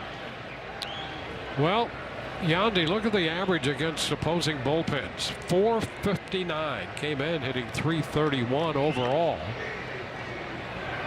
And usually it's the exact opposite. Those guys that come in towards the end of the game, I mean, even middle relief, whatever. It's a guy that you're going to face maybe once. Power stuff a lot of times. Ferris obviously not that guy, but overall. And then Yandy. Runner goes, pitches up, and the throw will not be in time. A stolen base. Walls gets in there with his 10th steal of the year.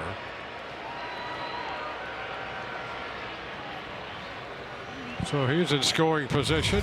Here's another look. Our Orlando Health slow-mo replay, the throw by O'Hoppe.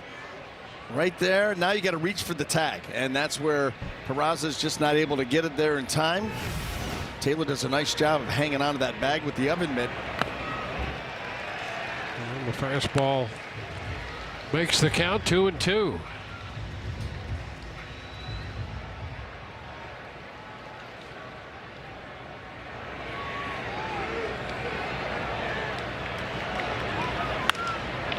Skied into right.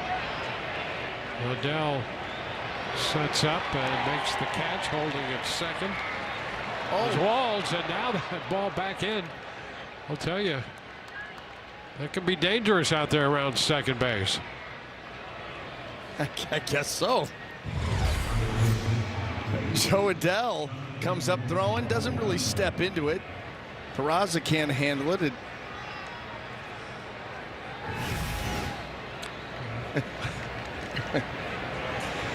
This is a perfect start to the late night with the Rays for the next week.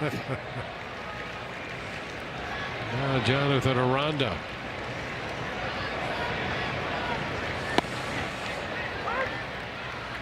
Strike.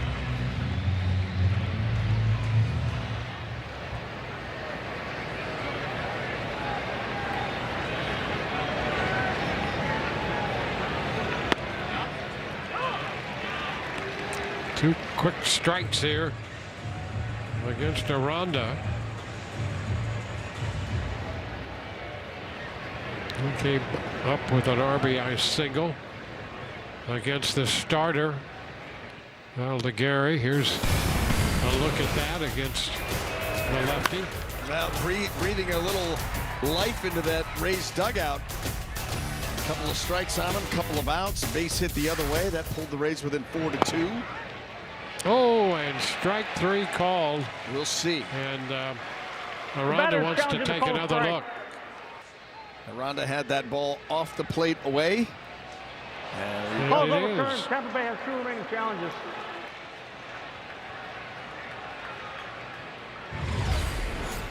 So the count goes to 1-2. That pitch just off the plate.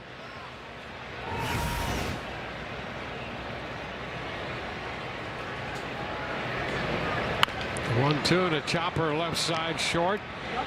Neno's throw is right there. No runs, a walk, and a man left. 7th inning stretch time, 4-2 Los Angeles. The 7th inning is brought to you by Hyundai. LA fans taking their 7th inning stretch. Rays scored 2 in the 5th to make it a 2-run game. And as we go to the bottom of the 7th, Oswald Peraza leads off against Mason Englert.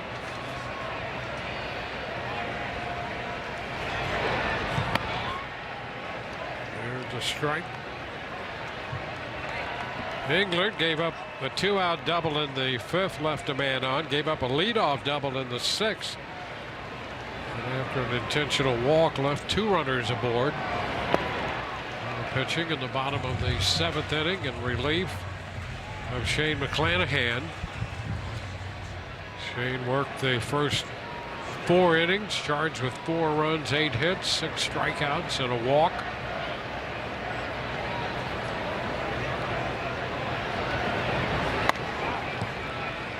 Two and 1.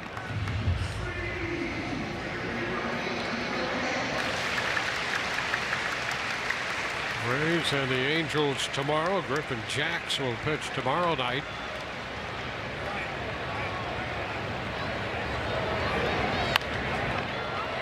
Popped up and foul, out of play.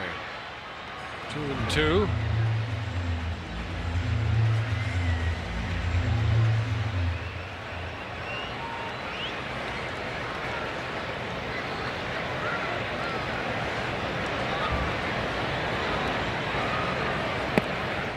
He's reaching and missed that one. Peraza out on strikes.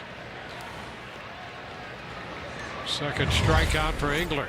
Got a good changeup. He's got a very good changeup, and there's a good look at it right there. Starts that pitch on the outside corner and takes it straight down, and you see the reaching swing there by Peraza, not able to get out there. Wouldn't have mattered if he did. That ball had a lot of depth, late depth to it. Trey Mancini will be lifted here. Mancini had a double, driving in 2 runs in the 1st. Nolan Shonowell, a left-handed bat, will come off the bench to pinch hit.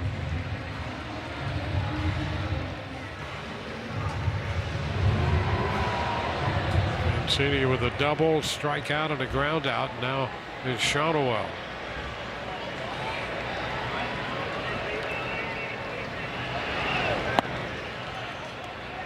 Pitch is upstairs. 4 homers, 25 runs batted in for Shonowell.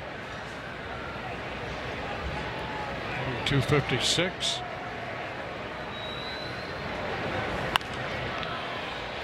It's popped the other way. Foul ball, and reaching in, and Caminero could not come up with that one. Just out of his reach, up against the railing over there. It's like that wrist, there's some discomfort in that wrist.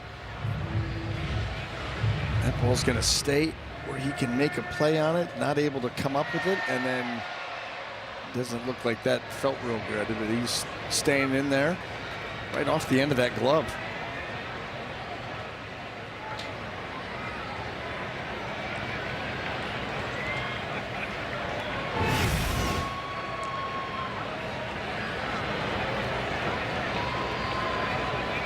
Shake it out.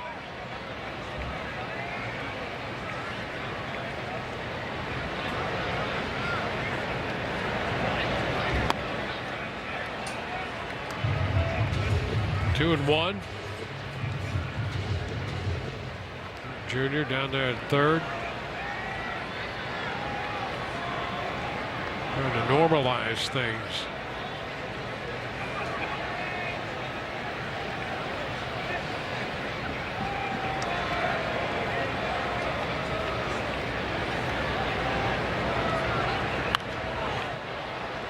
Well, the pinch hitter fouls it. The count goes to 2-2.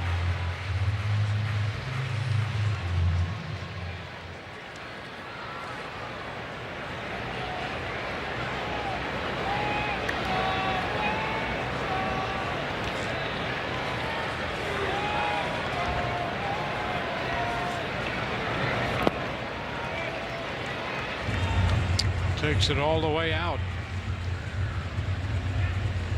Included his third inning of work.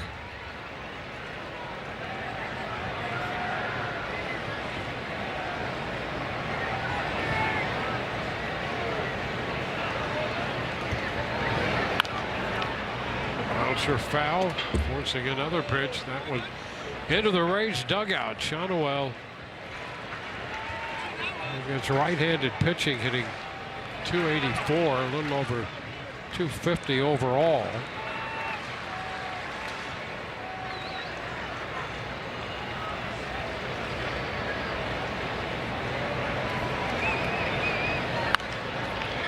Foul ball again. He could have some extended at bats as we're seeing here.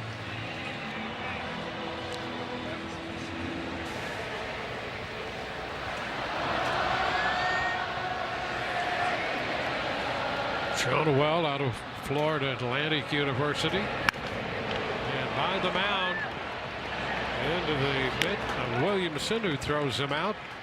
2 gone.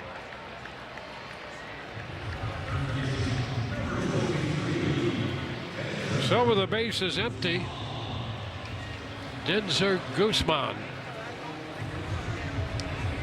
who is 1 for 3 with a double.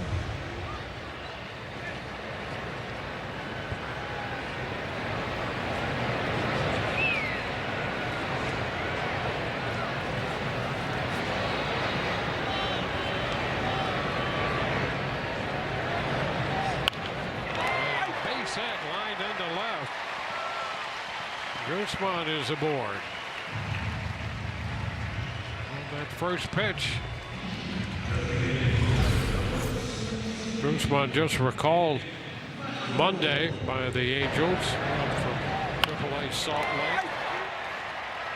He's having a pretty good year at Salt Lake, hitting .336 down there. And 2 hits tonight. Well, keep your eye on him over there at first base too. Nick Madrigal. It's foul up the right field side for a strike.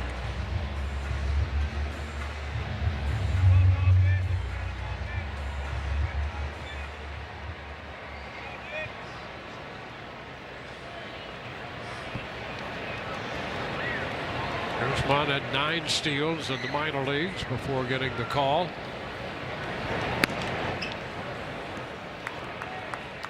Engler away this time off the plate, 1-1. You'll see the base stealers, they'll angle their hip a little bit so that it's a little bit more open going towards second base. Guzman, boy, he's got it really tilted. I mean, he's almost turned. That's a big lead, too. Hot shot foul. Left field side. And again, sometimes you'll point your toe and open that hip a little, so it's a little bit easy for you to clear as you rotate that left leg and get it started towards second base. But he's got a very pronounced open right hip.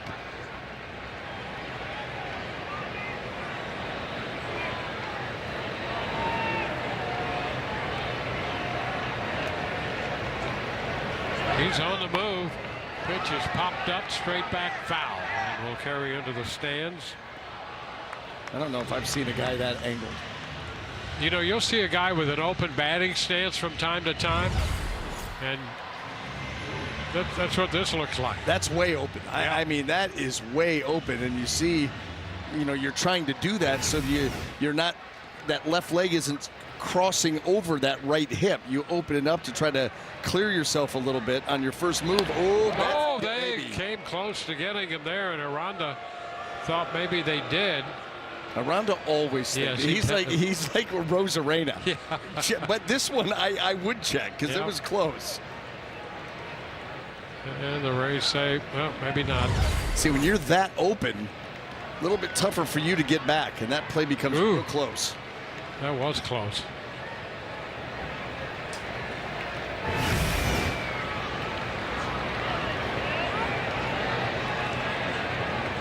Long hold by Engler. Trying to freeze the runner.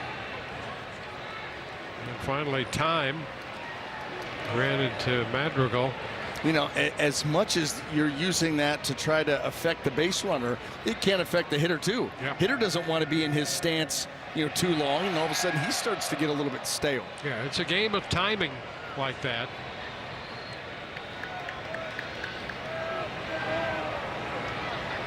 Engler right down to the wire, and the pitch is fouled.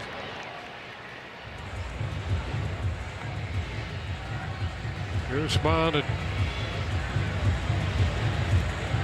first, Madrigal at the plate.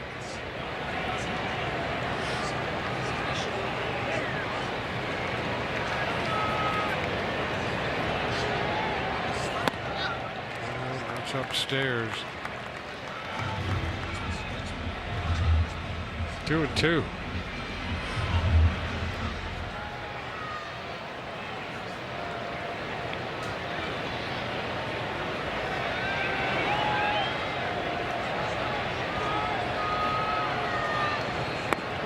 Down and away, and a nice stop.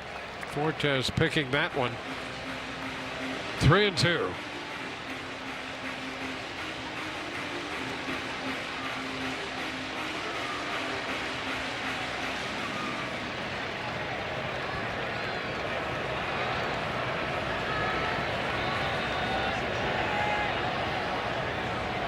Two outs. Runner off, 3-2, and that's low for ball 4. So Guzman makes it up to second on the walk to Madrigal. Logan O'Hoppe, who is 2 for 3 tonight with a run batted in, becomes the hitter.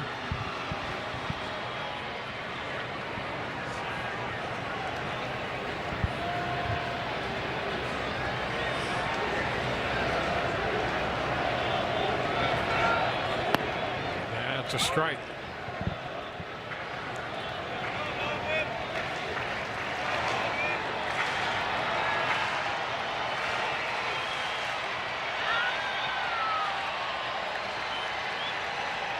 Single and a walk with 2 outs, 2 on, 2 out. The 0-1 pitch, and a line shot grabbed by Caminero off fair ball, just fair. And he makes the catch, and when we return, it will be Junior Caminero to lead off the 8th. Liberty. Well, it's a 4-2 ball game. On to the top of the 8th we go. Shonowell will stay on.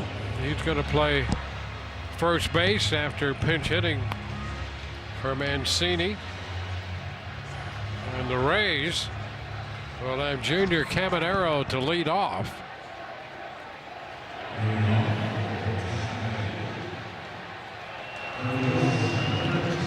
Junior, nothing of 3.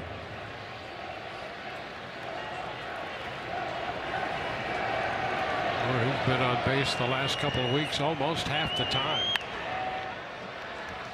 Lifts it high and foul down the right side, out of play. All the scoring done in 2s, 2 in the first for the Angels, 2 in the third, the Rays 2 in the 5th. And the pitch is down, 1-1. Mitch Ferris, the lefty.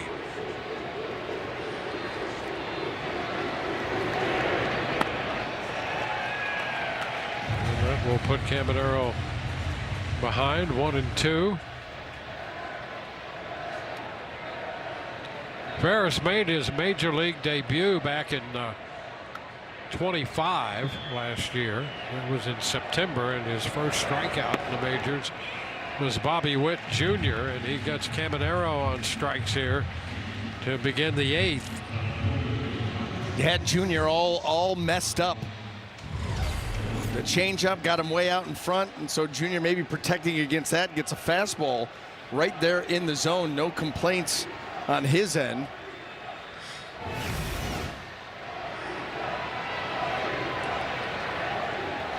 And Kevin Cash and the plate umpire, Chris Guccione, having a little discussion about something there. That was interesting. I didn't see Junior say anything on his way out.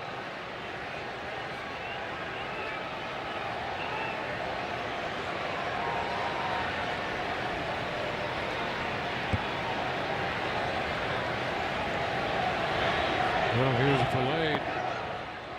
Pitch is inside, 1-0.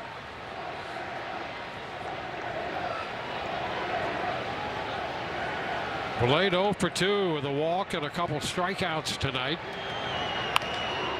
Sends a fly ball, center field. Trout on the move, just to the track. And he makes the grab. So 2 up and 2 down.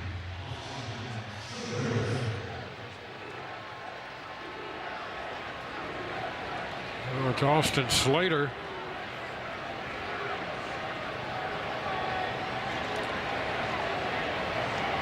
Slater retired back in the 4th on a good play by Guzman down at 3rd. He was struck out, walked his first time up. The pitch is a strike.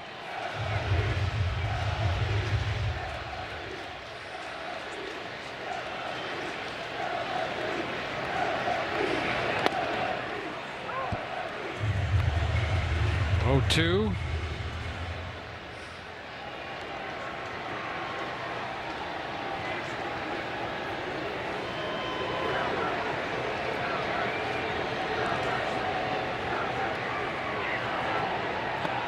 Into the dirt, 1-2.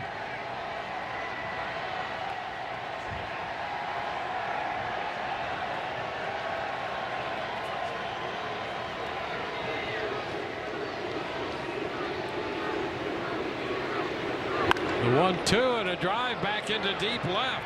Siri on the move to the track, and it's going to be off his glove. To the wall it goes, and Slater in at second. That's going to be a 2-base hit.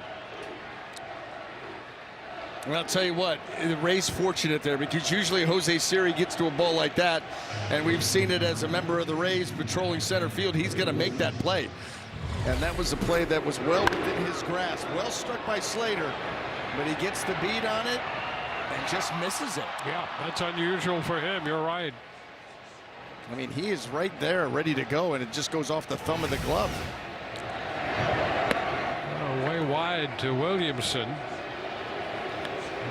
Well, Well, the Rays know that it's getting late, not only because they're on the West Coast, but here we are in the 8th inning.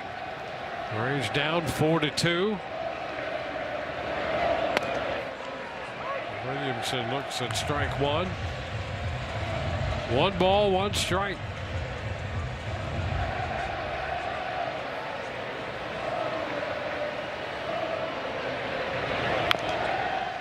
So Tampa foul. 1-2.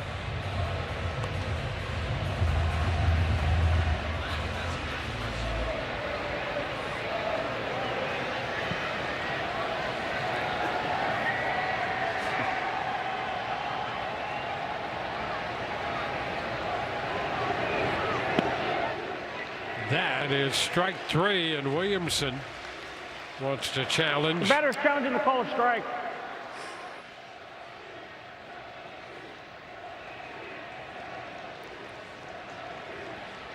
The call on the field stands. And it's going to be a strike. And the top of the 8th is over.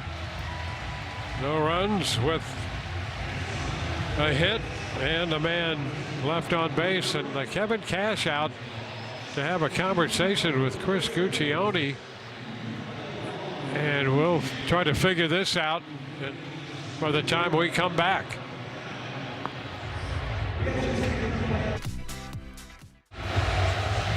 Well, there's Kevin Cash out there with the entire umpiring crew, and we're not exactly sure what's going on, but we have a hunch that it has something to do with the ABS system, and whether it's working or not. And now a conversation over with the Angels dugout. So something is not registering. And that As pitch of now, there are no replay cameras and the ABS system is down. The system is being rebooted and will come up shortly. Well, you just heard the announcement made there by Chris Guccione, and you know, that's kind of interesting because that pitch to Williamson did look down. No, right. So let's say that it comes back and it's working this half inning. And if the Angels challenge a pitch, it shouldn't be allowed. It should be offset for what the Rays losing one. Yeah. Right? Yeah. And we saw that shot from center field when Williamson was up there. I mean, you have a germane point right there. Here's a pitch fouled straight back, bottom of the 8th underway as Siri pounds it out of play. It's only fair. The Rays just had a legitimate gripe and a challenge that they weren't allowed to have. Yeah. I don't care if the system gets back up and working now. It should cost the Angels one too. Yep. Yep. 0-2.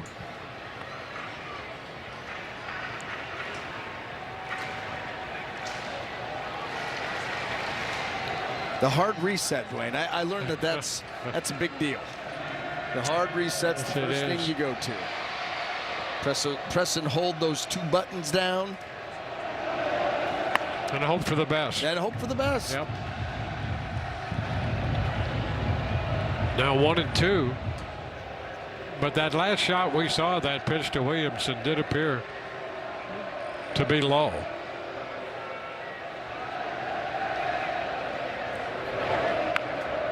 Little tapper. Englert's going to get the tag and holds onto that baseball with Siri running by him. And that's out number 1.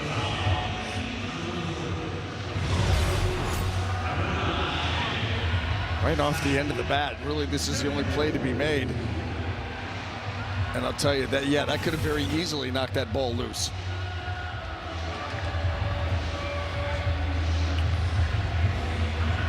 Instead, it loosened his shoestring. Yeah, there's not a whole lot that's made a lot of sense to me. Well, got one chance left, though. Yep.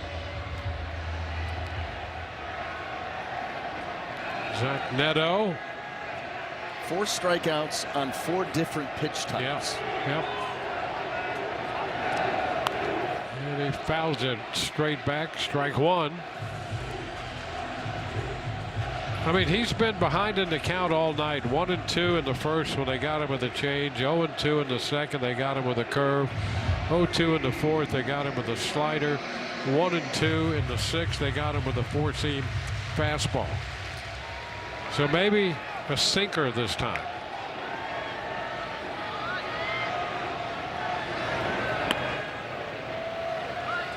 One ball, one strike.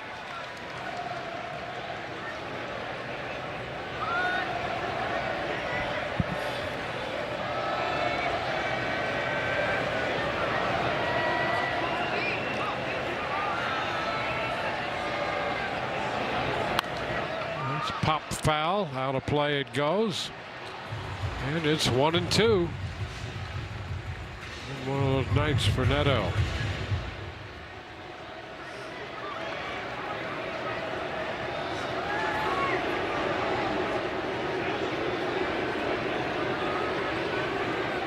And time called just as that clock was about to expire. And Fortes out there.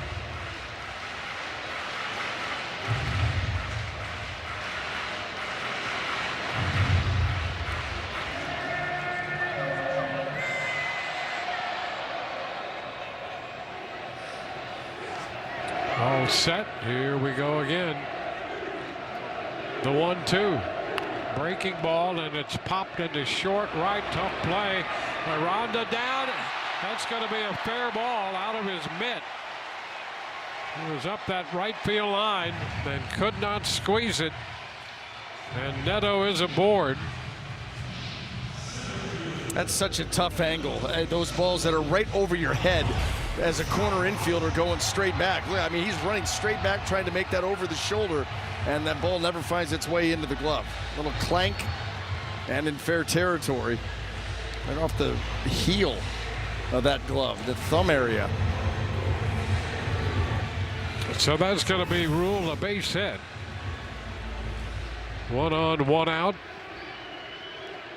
The 12th hit for the Angels.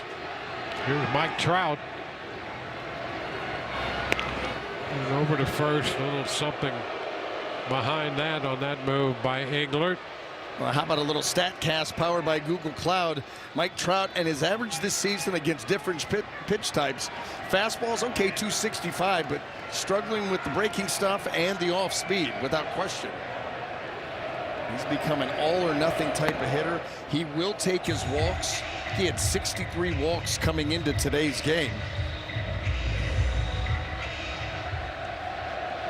That's why you see him coming in with the batting average was what, 224 to start play. Yeah, and an on-base percentage of 391. Here's a strike. 1-1. Now there you go. On-base percentage now 395. 65 walks, 51 runs. So he's leading the American League. Still doing a lot of positive things. Not much in the average department, but 15 home runs. And he finds his way on base and finds his way home. Foul ball. That's going to be into the upper deck. 1-2, and down it comes.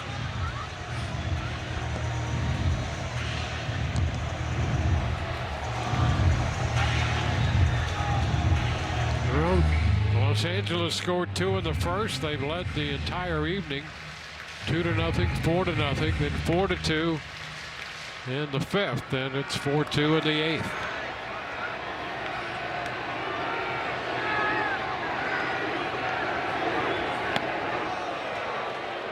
Two balls, 2 strikes.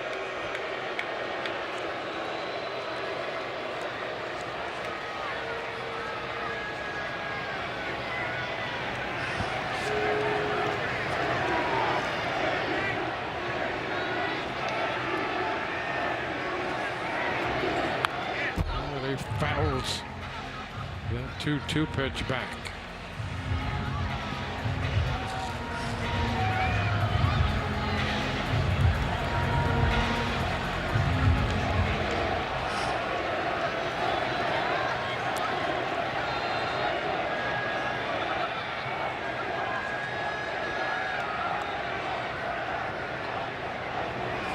2-2, fouled again.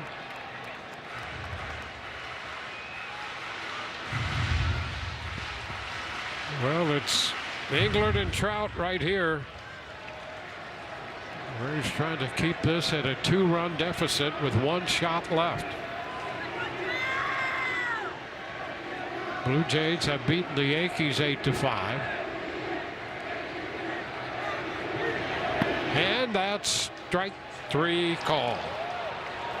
Trout is out number 2.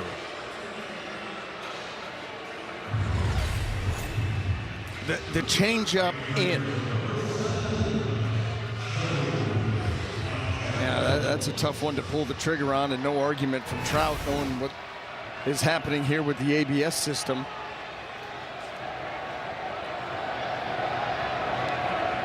Here's Joe Adele, the right fielder, moved to first. Neto back in. Neto 10 of 16 in the running department.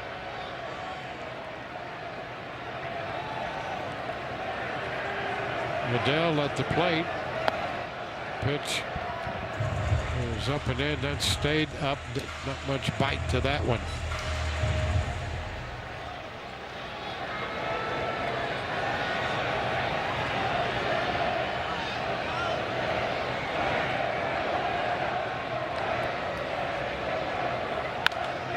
Shot foul. 1-1.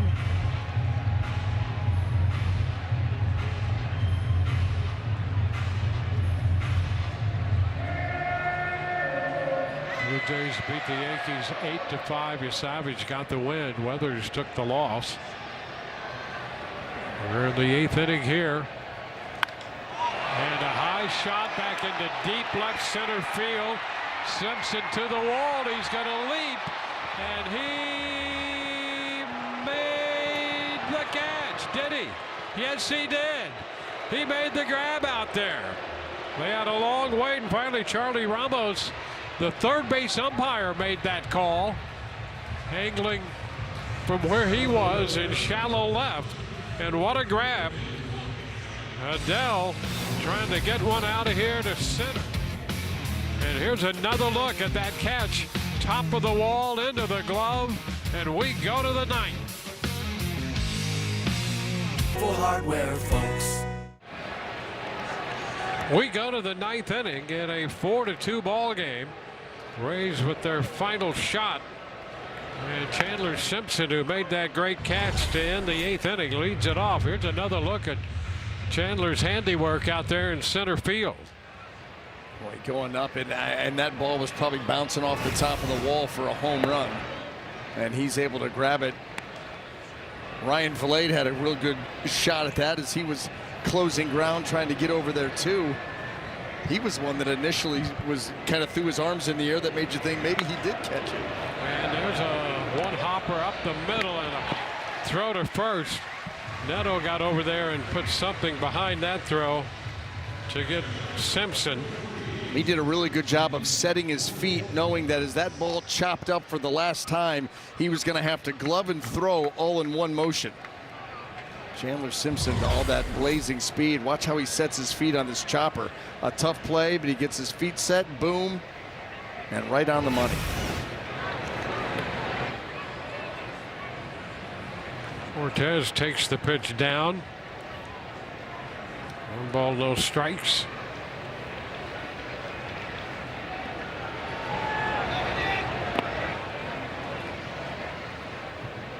Two and 0.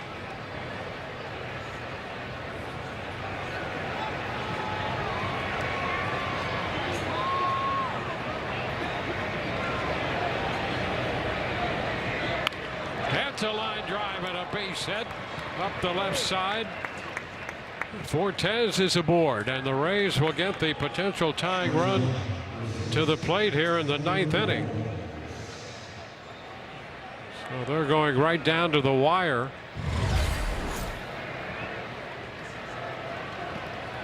Boy, quick on that fastball in. That was a nice job by Nick Fortes. Ferris trying to get that ball on that inside corner. He just didn't let it get there.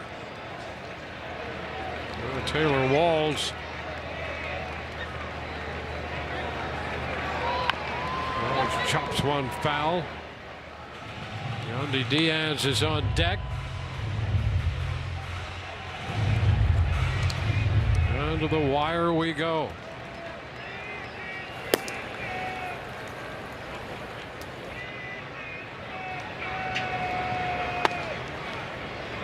That's going to be inside. And Zephyrin up in the bullpen. There's Yandy on deck.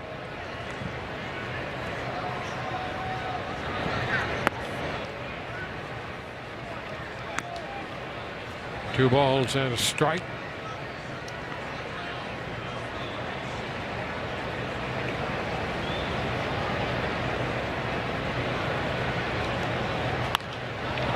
Fly ball. Short center. Trout's there. Two gone. And the Rays will be down to their final out with Yandy Diaz coming to the plate.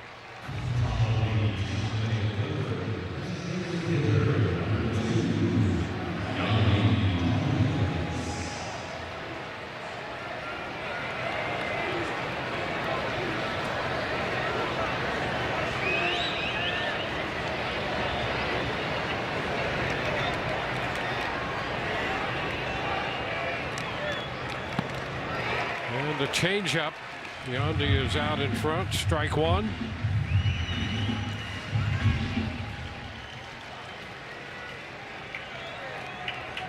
Yandy 1 for 4.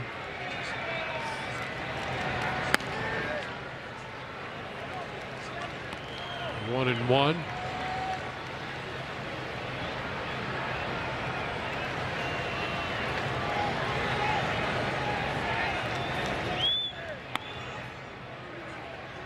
Two balls, one strike.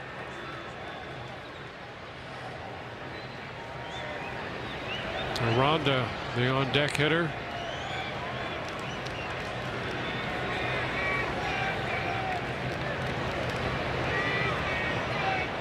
Runner takes off. The pitch is upstairs.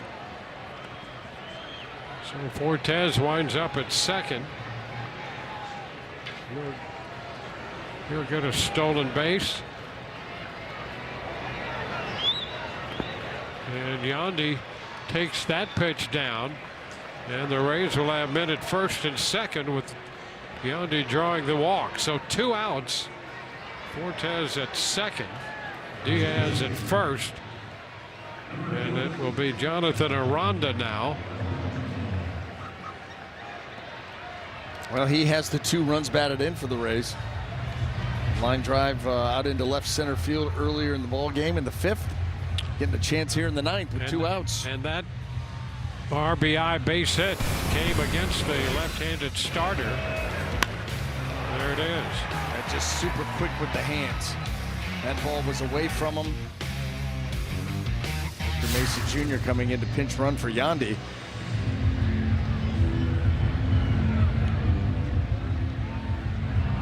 So there is the move at first base. Victor Mesa. Mesa Jr. running for Yandy. And it will be Aranda against Ferris.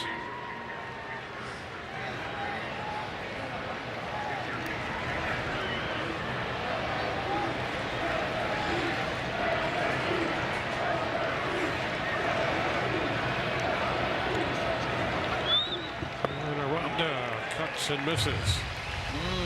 Aranda's trying to lose that one. He was trying to lose that one. Pulled off it a little bit. Had that uppercut swing. That's one thing that Aranda's shown the ability to do, is kind of manipulate that swing to fit the situation. And there's a line drive base hit into right center field. Here comes Fortes. He's going to score. Mesa Jr. will be stopped at third. And the Rays make it a 1-run game. Aranda comes through with a base hit. Did Brady Williams, he was initially sending Victor Mesa Jr. And then did he put the brakes on late? That ball got deep enough into right center field. I thought they'd try to score him. That breaking ball, nice job by Aranda. After pulling off the fastball, he gets the breaking ball. Look at there, yeah, he's sending him. And then all of a sudden he holds him. Yep. That probably was the right call. So a pitching change coming, and we'll be back in a moment. Rays TV is brought to you by Orlando Health. We make it personal. And by Suncoast Credit Union. Score fee-free checking with more perks to save big. Open your account at suncoast.com. Ryan Zefferjan will be the new pitcher. It's now a one-run ball game. The Rays with a run home here in the 9th inning, and men on the corners at first and third. Zefferjan, we saw him back at Tropicana Field, and you see the line on him. 19 pitches, a third of an inning. And here's Caminero. The pitch is a ball. Junior 0 for 4 tonight with a couple strikeouts. Potential tying run 90 feet away. It's too wide. 2-0.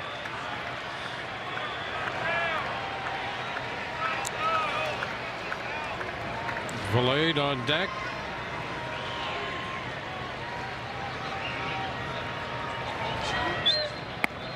And it's now 3-0. So Zefferjan in, missing on the first 3 pitches.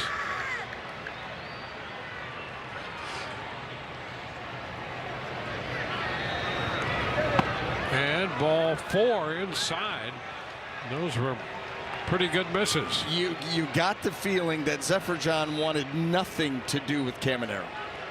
Wanted nothing to do with him, because you're right, Dwayne. You had 4 misses and they weren't close. Well, Valade is due, but with Zefferjan, the right-hander, out there, Cedric Mullins will get the call. So they go lefty against the righty here with the bases loaded.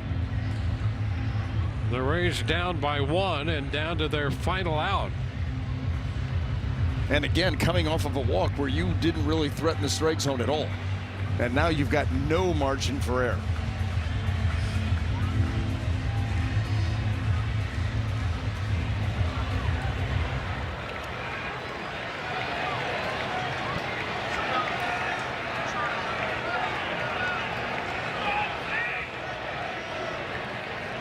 So here's Mullins.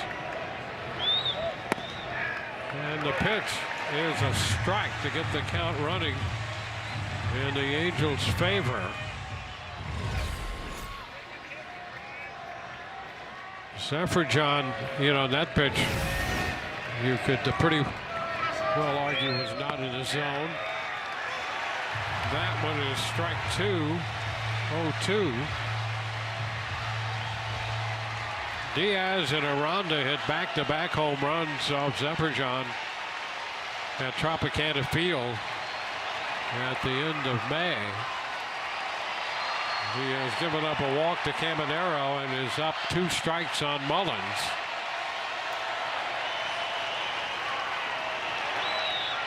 And that pitch very close. 1-2. Mesa Jr. is the runner at third.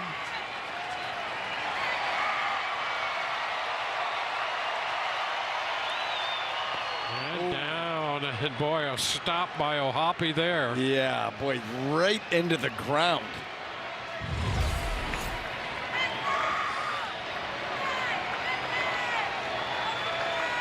With no time to shift, he just reached. 2-2 now. And a swing and miss. It's all over, and the Rays come up a run short. Mullins out on strikes. And the Rays leave him loaded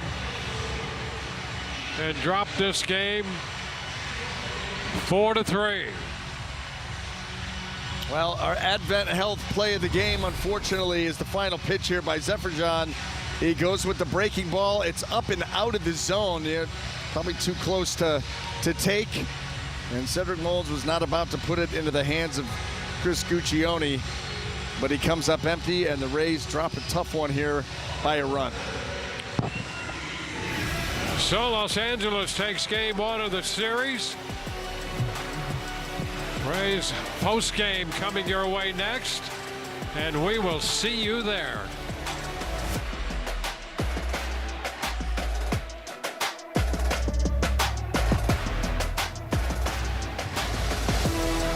Motion for life.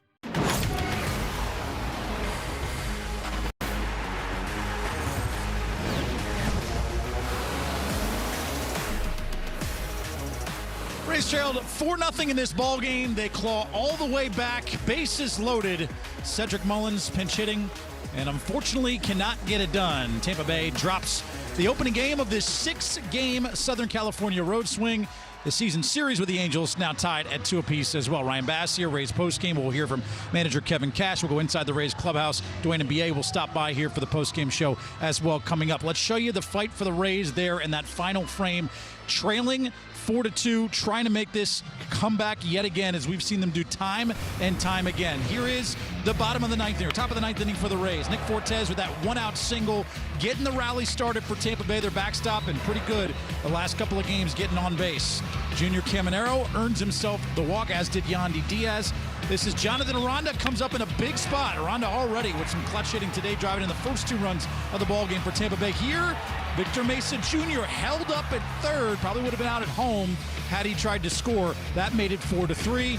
Rays end up loading the bases. Junior Caminero on 4 consecutive pitches for the walk, and then Cedric Mullins looked at 2 fastballs, swung at that one, threw it, and that's your final. 4-3, the Angels hold on to win 4-3 here in the opening game in Anaheim. You look at the updated American League East standings. The Rays, with that loss, coupled with the Yankees' loss today, they are still percentage points ahead of the Bronx Bombers in first place in the AL East, as well as first place in the American League. But you can see pretty tight there in the standings. No teams losing today, so no ground game for the Rays. 4-3 your final here from Anaheim. We'll hear from Dwayne Statz and Brian Anderson on the other side. Go inside and speak to Kevin Cash. Coming up here on Rays Postgame. Retry.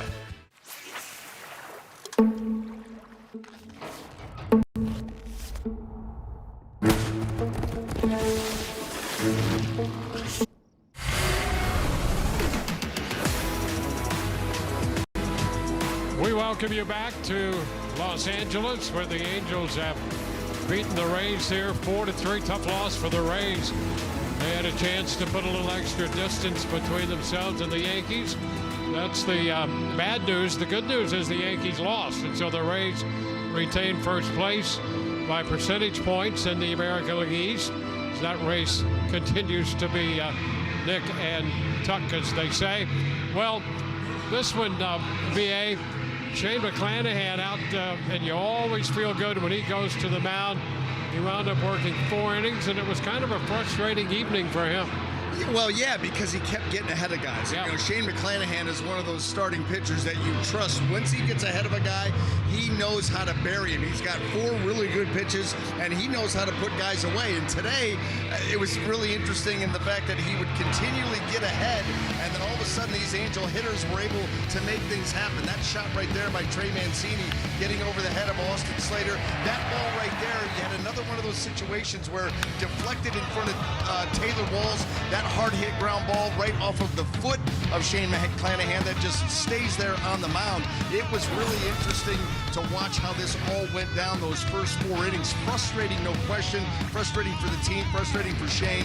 And this is what, now his overall numbers in 13 starts, picks up the loss today. Now 6-4, the ERA at 3.23, an outstanding whip still at 117. And again, has done a good job of limiting walks. But today, it was the inability to put guys away that gave Angel hitters opportunities. And unfortunately for the Rays, unfortunately for Shane, they were able to cash in. Yeah, and Mason Engler came on to follow McClanahan to the hill, and he pitched very well, and well enough you would think on any other evening he might come away with a positive decision. Didn't work out that way, but it was encouraging to see his work. Yeah, I mean, listen, when he came into the game, we said this is where the Rays bullpen has to come up big. They've got to come in and throw up zeros, because that was right after the Rays were able to score and get a couple of runs on the board to cut it to 4-2, and that's what Engler did. He scattered 4 hits. He had a couple of walks, so they did have some traffic out there, but he struck out 3. Nice play there by Junior Caminero. That could have been trouble. Overall, did exactly what the Rays needed him to do. Throw up zeros all the way through and see if the Rays offense can come back and get it done, and they ended up coming back just short. You know, that game ends 4-3, able to score a run there in the top of the 9th inning, but left the bases loaded. Got 1 run short for the Rays tonight. Let's go downstairs and hear from Kevin Cash, the Rays manager, on this opening game of this swing to the West Coast. With the bases loaded early and late there, what'd you see in those scenarios for your guys? Yeah, I mean, we did some good things, and then we had probably the right guys up, and they made some big pitches. Made some big pitches to Yandy, big pitches to Cammy. Johnny Aranda, the good sign was that maybe he's getting going a little bit. He came up in with two big swings today to cut the lead, 4-2, then 4-3. But they pitched very well against us tonight. The Gary seemed to settle into after that first with his mix. What made him so difficult? You know what? I think the changeup, it felt like, you know, early on he established that, and then he was able to kind of power some fastballs, kept us off balance. The fastball was kind of jumping out of his hand after he established his changeup. A little tough luck, it looked like, from McClanahan with some of the balls that found some spots there. Yeah, I mean, I would agree. I mean, I think there's probably a couple pitches he'd like to have back with 2 strikes, but he had really, really good stuff. Maybe as good a stuff as he's had all year. I think the thought taking him out of the game was we were down 4-0. He's going to come back and pitch on normal rest, and he had gotten smoked on the foot. So all of those kind of went into the decision. He was adamant and wanting to stay in, and I appreciate that, but just felt like a pitch coming back on normal rest made the most sense. With Ben Williamson and the ABS, what was the conversation with the umpiring crew there after the 8th inning? Yeah, unique. I had never seen a call stands. I don't think the umpires had, but I think the whole system kind of got shut down or went down there for a period of time. And then we were told that the replay came back on, but I don't think ABS ever came back on. What did you kind of think about the at-bats, especially in that last inning? I mean, Junior had a pretty good situational at-bat there, so what did you kind of like about that? Yeah, I mean, look, I liked our at-bats to get guys on base. I mean, the big hit, or one other big hit, kind of just was challenging to come by today, but you got to give credit to the Anaheim pitching staff. They did a nice job, but you like the at-bats and putting pressure on them, getting the tying run and the potential go-ahead run in scoring position. Well known for robbing home runs. Pretty impressive to see Chandler do that to him. That was a heck of a play. I mean, I've seen the highlights of Mike Trout years ago doing it, probably multiple times. Joe Adell had a big day earlier in the year. Good for Chandler going out there, being in center field for the first game, I believe, this year. Got a good read, made a heck of a play.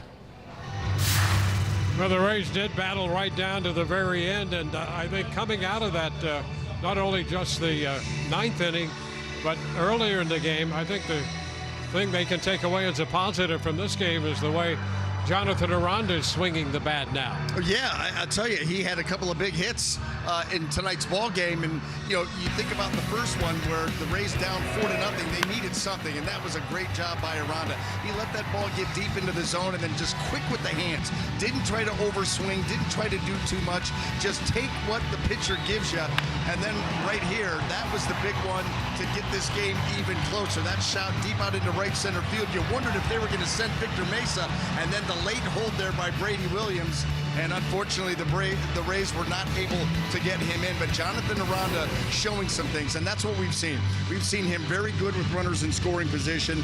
Obviously, he's driven in a ton of runs for this Rays team and had all 3 of them here tonight. So you love to see him getting hot. You combine him with what Yandy's doing, what Caminero is capable of doing, and down the line, and this offense starts to get dangerous again. Now, time to take a break here, but when we come back, we'll hear from Shane McClanahan and get his thoughts on how he threw the baseball here tonight. In the meantime, we're entertained here in Anaheim.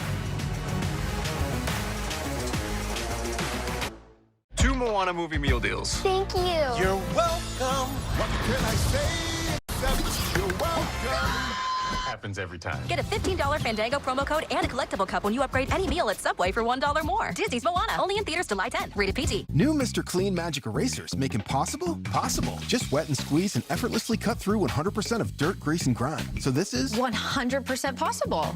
They're upgraded and last 2 times longer to tackle more messes. It's not just clean, it's Mr. Clean.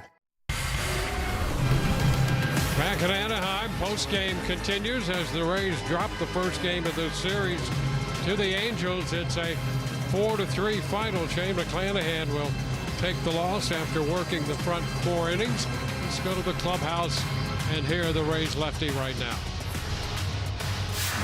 I feel like a little bit of tough luck with the way some of the balls that they hit found the ground. One that hit you off kind of the foot there. Just the way they were able to score some runs tonight. I just got to pitch better. It's frustrating. These last couple go-rounds have not gone my way, and much as I want to say, if I compete, the way I compete and trust, good things will happen. I want to start seeing some good results. I've let a lot of people down in this room, this organization, and got to pitch better. When that ball hit you on the foot, just I'm fine. Okay. Yeah. Cash had said you kind of campaigned a little bit to go out there. You made the decision to take you out. Just what was the conversation like with him to try to get back out there and continue your outing? I told him I wanted the ball. Let me go back out there. Let me go compete. Ultimately, Cashy has final say in Snyder, and I'll listen to them. I'll never show them up or back talk or whatever. Be disrespectful and trust they're making the right decision for myself and this team in the future. And if I wasn't the right guy to have out there, to put us in the position to win, then I fully respect that, and I want that guy out there. I know you'll focus on the results, but Cash had mentioned some of the stuff did look good tonight. You hit 99 against Trout in the first inning. Any of that stuff you take away as positives? No. I want to win. Simple as that. I want to win. I want to pitch better and win. Well, the Rays, despite dropping this one-run decision to the Angels, BA, they continue to do what they do, and I thought Chandler Simpson made a great catch out there in center field. That's worth thinking about and maybe even watching again as they battled right down to the wire, and that's one thing you're going to get from this team. Well, Chandler hasn't been in center for a beat, and all of a sudden he gets a big opportunity tonight to make a play to keep this game close, and that's exactly what he did. Joe Adell thought he got one, and Chandler Simpson probably took it back. That ball looked like it may have hit right off the top of the wall and gotten out of there or just squeezed over, but Chandler said he was having none of that. He makes an outstanding catch. We didn't know for a second or two if he had come down with it. Ryan Vilade was the first one that threw his arms in the air like he caught that, and then all of a sudden you saw the call made, but that kept the Rays within striking distance, and they had an opportunity. They had an opportunity in that 9th inning. They got the 1 run, but couldn't push across the tying or winning. Yeah, and I think it's time to look forward.